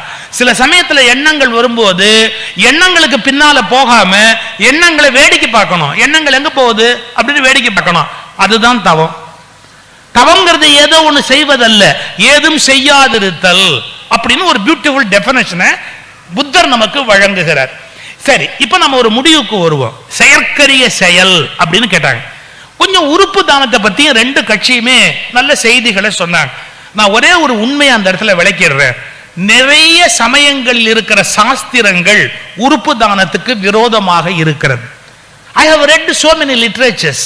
அதுல சாஸ்திரத்துல என்ன சொல்றான், நீ இந்த உறுப்பெல்லாம் கொடுத்துட்டேன்னா மறுபடியும் ஒரு நாள் உன்னை இறைவன் எழுப்புகிற போது அது உங்ககிட்ட இருக்காது அப்படிங்கிறாங்க. அப்போ உன்னை எழுப்புவாரு, அன்னைக்கு அந்த தானம் கொடுத்துட்டா அந்த உறுப்பு இருக்காது. இது ஒரு ஸ்கூல் ஆஃப் தாட். இன்னொரு ஸ்கூல் ஆஃப் தாட் எது? ஈவன் ஹிந்து ஸ்கூல் ஆஃப் தாட்ல என்ன இருக்கு தெரியுங்களா? அவனவனுக்கு அவன் கர்மால ஒரு உறுப்புல ப்ராப்ளம் வருதுன்னு சொன்னா அவனுடைய இன்ன பாவத்தால இந்த உறுப்புல ப்ராப்ளம் வருது, நீ டொனேட் பண்ணாத. இருக்கு, நான் புஸ்தகங்கள் காட்ட முடியும், சாஸ்திரங்கள் காட்ட முடியும். நான் இப்ப அதை உடைக்கத்தான் இப்ப பேசுறேன். எனக்கு அதை பத்தி கவலை கிடையாது. சாஸ்திரங்கள் இருக்கு. நீ இதை கொடுத்துட்டேன்னா இதாயிடும், அதை கொடுத்துட்டேன்னா இதாயிடும், அந்த பாவம் உனக்கு வந்துடும், இப்படி நிறைய சொல்வாங்க. இப்ப சொல்லட்டுமா? மேல் உலகம் இல் எனிலும் ஈதலே நன்று என்று சொன்ன திருவள்ளுவர் போல் சொல்லுகிறேன். அதனால் பாவம் வரும் என்றாலும் கூட கொடுப்பது தவறில்லை. கொடுப்பதால் வருகிற பாவத்தை கூட மனிதன் ஏற்றுக்கொள்ள வேண்டும். இன்னொருவரை வாழ வைக்கிறதுக்காக, இன்னொருவரை வாழ வைப்பதற்காக என் மரணத்திற்கு பிறகு ஒன்று பயன்படும் என்று சொன்னால் அதை கொடுப்பதில் என்ன தவறு இருக்கிறது? இறந்த பிறகு கண்களை எடுக்கலாம், இருக்கும் போது ரத்தத்தை கொடுக்கலாம், என்னென்ன தேவைப்படுகிறதோ அதை எடுத்து மற்றவர்களுக்கு கொடுக்கிற போது அதனால் ஒரு பாவம் வரும் என்றால் அதை ஏற்றுக்கொள்ள கூடாதா? ராமானுஜர் சொல்லலையா? திருக்கோஷ்டியூர் கோபுரத்து மேல ஏறி நின்னுகிட்டு ராமானுஜர் சொன்னார், இதை வெளிப்படுத்துவதால் எனக்கு என்ன பாவம் வந்தாலும் நான் ஏற்றுக்கொள்ள தயாராக இருக்கிறேன், கேட்கிறவர்கள் சொர்க்கம் போவார்கள் அல்லவா என்று சொன்னதை போல உறுப்பு தானத்தை பல சாஸ்திரங்கள் கண்டிக்கின்றன என்றாலும் அதை பற்றி கவலைப்படாதீர்கள். அந்த சாஸ்திரங்கள் சொல்லுவதை நீங்கள் பின்பற்ற வேண்டிய அவசியம் இல்லை. ஏன் இதை நான் வெளிப்படுத்துறேன்? இன்னைக்கு சார் முறையா கண்தானம் கொடுத்தா இந்தியாவில பல பேருடைய கண்களை காப்பாற்ற முடியும். எல்லாருமே கண்தானம் கொடுக்கறதுன்னு தீர்மானிச்சா என் மரணத்துக்கு பிறகு எடுத்துக்கங்கன்னு சொன்னா பார்வையற்றவர்களுக்கு சரி செய்யக்கூடிய பல பேருக்கு இந்தியாவில அந்த கண் பார்வை வந்துடும். அதை நம்ம யோசிக்கணுமா இல்லையா? இத்தனை பேர் வாழ்வது அப்படிங்கிற போது என்ன பெரிய பாவம் வந்துட போகுது? இன்னொன்னு நான் சொல்லட்டுமா? நீங்க உள்ள டாக்டர்ஸ் இருக்கிறீங்க, நான் வேதிக் இதுல இருந்து கோட் பண்ணட்டுமா? என்ன மருத்துவமே பண்ணக்கூடாதுன்னு இருக்கு. ஆமா, நீங்க மருத்துவம் பண்றது ஒரு கர்மாவனால அந்த பாவம் வருது. நீ வைத்தியம் பண்ணிட்டேன்னா அந்த பாவம் உன்னை வந்து பிடிக்கும்னு இருக்கு. நான் என் புத்தகத்துல எடுத்து எழுதியிருக்கிறேன் அந்த ஸ்லோகத்தை எடுத்து. ஏன்னா எனக்கு சான்ஸ்கிரிட் மனப்பாடம் இல்லை, ஆனா என் புத்தகத்துல எழுதியிருக்கிறேன். இதெல்லாம் தவறு இல்லையா? ஏதோ ஒரு காலத்துல சாஸ்திரத்துல அப்படி சொல்லிட்டாங்க அப்படிங்கிறதுக்காக இதுக்கு நான் பயப்பட முடியுமா? வைத்தியம் பண்ணக்கூடாது, வைத்தியம் பண்ணிட்டா அவன் பாவம் உனக்கு வந்துடும் அப்படிங்கிறாங்க. ஆனா கொஞ்சம் நீங்க கவனிக்கணும், என்ன டிஃபரன்ஸ் தெரியுங்களா? அதனால தான் வைதீக மார்க்கத்துக்கு எதிராக சித்தர்கள் மார்க்கம் தோன்றியது. சித்தர்கள் எதிர்த்து சொன்னாங்க, வைத்தியம் பண்ணு, மருந்து குடு, மருந்து கொடுத்து நோயை சரியாக்கு, ஒரு பாவம் உனக்கு வராது. ஒருவன் துன்பப்படுகிற போது உதவுகிற காலத்தில் ஒருவனுக்கு எந்த பாவத்தையும் கடவுள் தரமாட்டார். அதனால அந்த கான்செப்டே தப்பு அப்படின்னு. உங்களுக்கு இன்னும் டவுட்டா இருந்ததுன்னா தமிழ் சித்தர் மரபு அப்படின்னு ஒரு புஸ்தகம் எழுதினது யார் தெரியுங்களா? தத்துவத்துறை பேராசிரியர் TN கணபதி. அவர் சொல்றார், வேதத்துல எந்த இடத்துல இது மாதிரி வைத்தியம் பண்ணக்கூடாதுன்னு சொல்லப்பட்டிருக்குங்கிற ஸ்லோகத்தை சொல்றார். ஆனா சித்தர்கள் அப்படியே எதிர்க்கிறாங்க. அதனால்தான் வேத மரபுக்கு சித்தர்கள் மரபு எதிர்மரபாக நிற்கிறது. மனுஷனை காப்பாத்து, அவனுக்கு நோய் வந்தா மருந்து கொடு, அவன் நோயிலிருந்து அவனை வெளியில எடு, வறுமையிலிருந்து வெளியே கொண்டா, அவனை படிக்க வை, மேல கொண்டா. இதான் சித்தர்களுடைய மார்க்கம். சரி, நான் போனா வேற எங்கேயோ போயிட்டே இருக்காது. பட் ஸ்கூல் ஆஃப் தாட், இங்க இவர் பைபிள் சொன்னார், குரான் சொன்னார், அவங்க சொன்னாங்க, எல்லாம் சொன்னாங்க. நபிகளுடைய இறுதி நாள் ஒரு மாதிரி களைப்பா படுத்திருக்கிறார். அவர்கிட்ட என்ன வழக்கம் தெரியுங்களா? என்ன ஏர்ன் பண்ணாலும் அன்னைக்கு நைட்டுக்குள்ள எல்லாத்தையும் தானம் பண்ணிட்டு வெறும்னு கல்லாவை காலியா வச்சு தூங்க போடுவார். அதான் அவருடைய சிஸ்டம், வே ஆஃப் லைஃப். நீங்க ஒவ்வொருத்தட்ட இருக்கிற குறைகளை விமர்சனம் பண்றாங்க, ஒருத்தட்ட இருக்கிற நிறைகளை நம்ம பாராட்டணும் இல்ல இல்லையா? நபிகள்கிட்ட ஒரு நிறை இருந்தா அதை நம்ம பாராட்டணும் இல்ல? ராத்திரிக்குள்ள அவர் சேர்த்த எல்லா காசையும் தானம் பண்ணிட்டு வெறும் பொட்டி ஆக்கிட்டு படுத்துக்குவார் அவர் பாட்டுக்கு. அன்னைக்கு தூக்கம் வரல, மனைவியை கூப்பிட்டாரு, இந்தா அம்மா வீட்டில் ஏதாவது காசு மிச்சம் வச்சிருக்கியா? ஏன்? எனக்கு தூங்க முடியல, தூங்க முடியல. நம்ம கொள்கை உனக்கு தெரியும், கொள்கை ஒரு காசு நம்ம வச்சுக்க முடியாது, சேர்த்ததை கொடுத்துடணும். நீ ஏதாவது காசு எடுத்து வச்சிருக்கியா? அந்த அம்மா சொன்னாங்க, உங்களுக்கு உடம்பு சரியில்லை, திடீர்னு வேணும்னா ஒரு பணம் வேணுமேனு ஒரு 5 தினார் நான் எடுத்து நான் வச்சிருக்கேன். ஏன்? நம்ம கொள்கையிலேருந்து நம்ம நழுவக்கூடாது, போ வெளியில போய் இதை தானம் பண்ணிட்டு வாங்க. அந்த அம்மா கேட்டாங்க, இந்த இரவு நேரத்தில் வெளியில யாருங்க நிற்பாங்க? இந்த இரவு நேரத்தில் இது யாருக்கு வர வேண்டும் என்று எழுதப்பட்டிருக்கிறதோ அவன் நின்று கொண்டிருப்பான். இது யாருக்கு தேவையோ, யாருக்கு இது கிடைக்க வேண்டும் என்ற அந்த தேவை இருக்கிறதோ அவன் வெளியில் நின்று கொண்டிருப்பான், போய் தானம் பண்ணிட்டுவாங்க. அந்த அம்மா மீற முடியாது, அவர் சொன்னதுதான். இருக்கிற 5 தினார் எடுத்துக்கிட்டு வாசல்ல போய் பார்த்தா அவங்க கொஞ்சம் நடந்து போய் ஒரு தொலைவு போனா ஒருத்தன் பசியில் இருக்கான், கஷ்டப்படுறான், அவனை கொடுத்துட்டாங்க. கொடுத்துட்டு வந்து ஆச்சரியமா சொன்னாங்க, என்னங்க இது ஆச்சரியம், இந்த நள்ளிரவில் இதை பெற்றுக்கொள்வதற்கு அங்கு ஒரு ஏழை நின்று கொண்டிருந்தான், அவன் அதிக தேவையோடு இருந்தான். அப்ப நபி ஒரு டெஃபரன்ஸ் சொன்னார், புரிந்ததா? இந்த நேரத்தில் அவனுக்கு கொடுப்பதற்கு நம்மை நியமித்திருப்பதை போல நமக்கு ஒரு கஷ்டம் வந்தால் நம்மை காப்பதற்கு ஒருவரை கடவுள் நியமித்திருப்பார் என்ற உண்மையை புரிந்து கொள் அப்படின்னு. இதெல்லாம் பெரிய தத்துவம். திருவள்ளுவர் சொன்னதை படிக்கணும், பைபிள்ல இயேசு சொன்னதை படிக்கணும், குரான் சொன்னதை படிக்கணும். எதுல நல்லது இருந்தாலும் எடுத்துக்கணும், எதுல தப்பு இருந்தாலும் sorry, I will not accept it. எந்த மதமா இருக்கலாம், எந்த வேத நூலா இருக்கலாம், தப்புனா தப்பு தான். ஏன்னா திருவள்ளுவர் கொள்கை எப்பொருள் யார் யார் வாய் கேட்பினும் அப்பொருள் மெய்ப்பொருள் காண்பது அறிவு. கரெக்ட்னா கரெக்ட், தப்புனா தப்பு, தூக்கி அந்தாண்ட வை. அப்ப பாருங்க, உயிர் பிரிகிற தருணத்துல கூட இதற்கென்று ஒருவரை கடவுள் நியமித்திருப்பார் அப்படின்னு சொல்றாரு இல்லையா? சரி, உங்க டாக்டர்களை பத்திய பெருமையை சொல்லி இந்த தீர்ப்பு முடிச்சிடுறேன். டாக்டர்களுக்கு இந்த சொசைட்டில எவ்வளவு பெரிய பெருமை இருக்கு. உங்களுக்கு நீங்க நீதிபதிகள்கிட்ட போகாத வாழ்க்கை அமையலாம், கரெக்டா? நீங்க வக்கீல்கிட்ட போக வேண்டிய அவசியமே இல்லாதபடி ஒரு வாழ்க்கை அமையலாம். நீங்க வேற யார்ட்டையும் போய் கை கட்டி நிக்க வேண்டாதபடி ஒரு நல்ல வாழ்க்கை அமையலாம். ஆனா நீதிபதிக்கு டாக்டர்கிட்ட வராத வாழ்க்கை அமையுமோ? ஒரு இன்ஜினியருக்கு உங்ககிட்ட வராத வாழ்க்கை அமையுமோ? எவ்வளவு பெரிய ஆளா இருந்தாலும் அவர் உங்ககிட்ட வரணும் இல்ல? இதெல்லாம் கூட உங்க பெருமை இல்லை. மனநல மருத்துவர் டாக்டர் திருநாவுக்கரசு நான் ஒரு செமினார் நடத்தினார், ஒரு வார்த்தை சொன்னாரு, டாக்டர்களுக்கு என்ன கிரேட்னஸ்னு கேட்டார். கூட்டத்தில் இருந்த ஒருத்தர் சொன்னாரு, உயிரெல்லாம் காப்பாத்துறதுனால. போமா, ஆபரேஷன் தியேட்டர்ல கிளவுஸை கயட்டி போட்டுக்கிட்டு செத்தவன் எவ்வளோ பேர் இருக்கான். எங்களையே எங்களால் காப்பாற்றிக்க முடியாது. நாங்கள் என்னமோ உயிரெல்லாம் காப்பாத்துறதால கடவுள்னு சொல்றிய, அதை ஒத்துக்க மாட்டேன்னார். கடைசியா டாக்டர் திருநாவுக்கரசு ஒரு வார்த்தை சொன்னாரு, ஒரே ஒரு விஷயத்தால தான் எங்களுக்கு மரியாதை. என்ன? சுய நினைவற்ற நிலையில் ஒருவனை கொண்டு வந்தாலும் அவனுக்கு என்ன செய்ய வேண்டும் என்று தீர்மானிக்கிற அதிகாரம் ஒரு மருத்துவனுக்கு மட்டும்தான் உண்டு. சார், சுய நினைவே இல்ல, கொண்டாந்து போட்டா நீங்க சும்மா இருப்பீங்களா? என்ன நடந்தது நான் கேட்டுக்கிட்டு இருப்பீங்க. அவன் எப்படியாவது காப்பாற்றணும்ல. அசியூம் பண்றீங்களா என்ன நடந்திருக்கும் அப்படின்னு. என்னை பற்றிய டெசிஷனை, என் உயிர் பற்றிய டெசிஷனை நான் மட்டும்தான் எடுக்க முடியும். ஒருவேளை நான் எடுக்க முடியாத நிலையில இருந்தா ஒரு டாக்டர் தான் அந்த முடிவை எடுக்க முடியும். அப்படிங்கிறது டாக்டர்ஸுக்கு இருக்கிற ஹையஸ்ட் ரிகார்ட். சொசைட்டி, நீதிமன்றம் கேட்க முடியாது. நீ ஏன் அந்த முடிவுக்கு வந்தேன்னு கேட்க முடியாது. அக்கார்டிங் டு மை கன்க்ளூஷன் அதுதான். அதனால நான் அட்ரஸ் பண்ணேன், நான் அவனை சேவ் பண்ணேன். ஜட்ஜு குறுக்க வந்துட முடியுமா? வேணா இன்னொரு டாக்டர் தான் ஒரு ஒப்பீனியன் கேட்கணும். அவரால் எழுதிட முடியுமா தீர்ப்பை? எழுத முடியாது. such a great profession, noble profession. அதனால உங்களுக்கு நாங்க நன்றி சொல்றதுக்கு ஒரு வாய்ப்பு இங்க கொடுத்ததுக்காக டாக்டர் மாதேஸ்வரன் அவர்களுக்கும் ராயல் கேர் ஆஸ்பத்திரிக்கும் என்னுடைய மனமார்ந்த நன்றி. மருத்துவர்களுக்கெல்லாம் எவ்வளவு நன்றி சொன்னாலும் பத்தாது. தாதியர்கள் அவங்களுக்கு எவ்வளவு நன்றி சொன்னாலும் பத்தாது. அவங்க நீ பாருங்களேன், எனக்கு பைபாஸ் பண்ண போது ஒரு ஆஸ்பத்திரியில் வச்சு பண்ணாங்க. அப்போ குளிப்பாட்டுறது ஒரு, நான் சொன்னேன் வேண்டாம்மா, நான் குளிச்சுக்கிறேம்மா, எனக்கு கூச்சமா இருக்கு, வேண்டாம்மா அப்படின்னு. சார் இங்க அதெல்லாம் ஒன்றும் பேசக்கூடாது, பேசாம உட்காருங்க அப்படின்னு. நான் சின்ன வயசுல எங்க அம்மா குளிப்பாட்டி இருக்காங்க, அதுக்கு அடுத்து அந்த அம்மா தான் எனக்கு குளிப்பாட்டி இருக்காங்க. அப்போ அவ எனக்கு தாய் இல்லையா?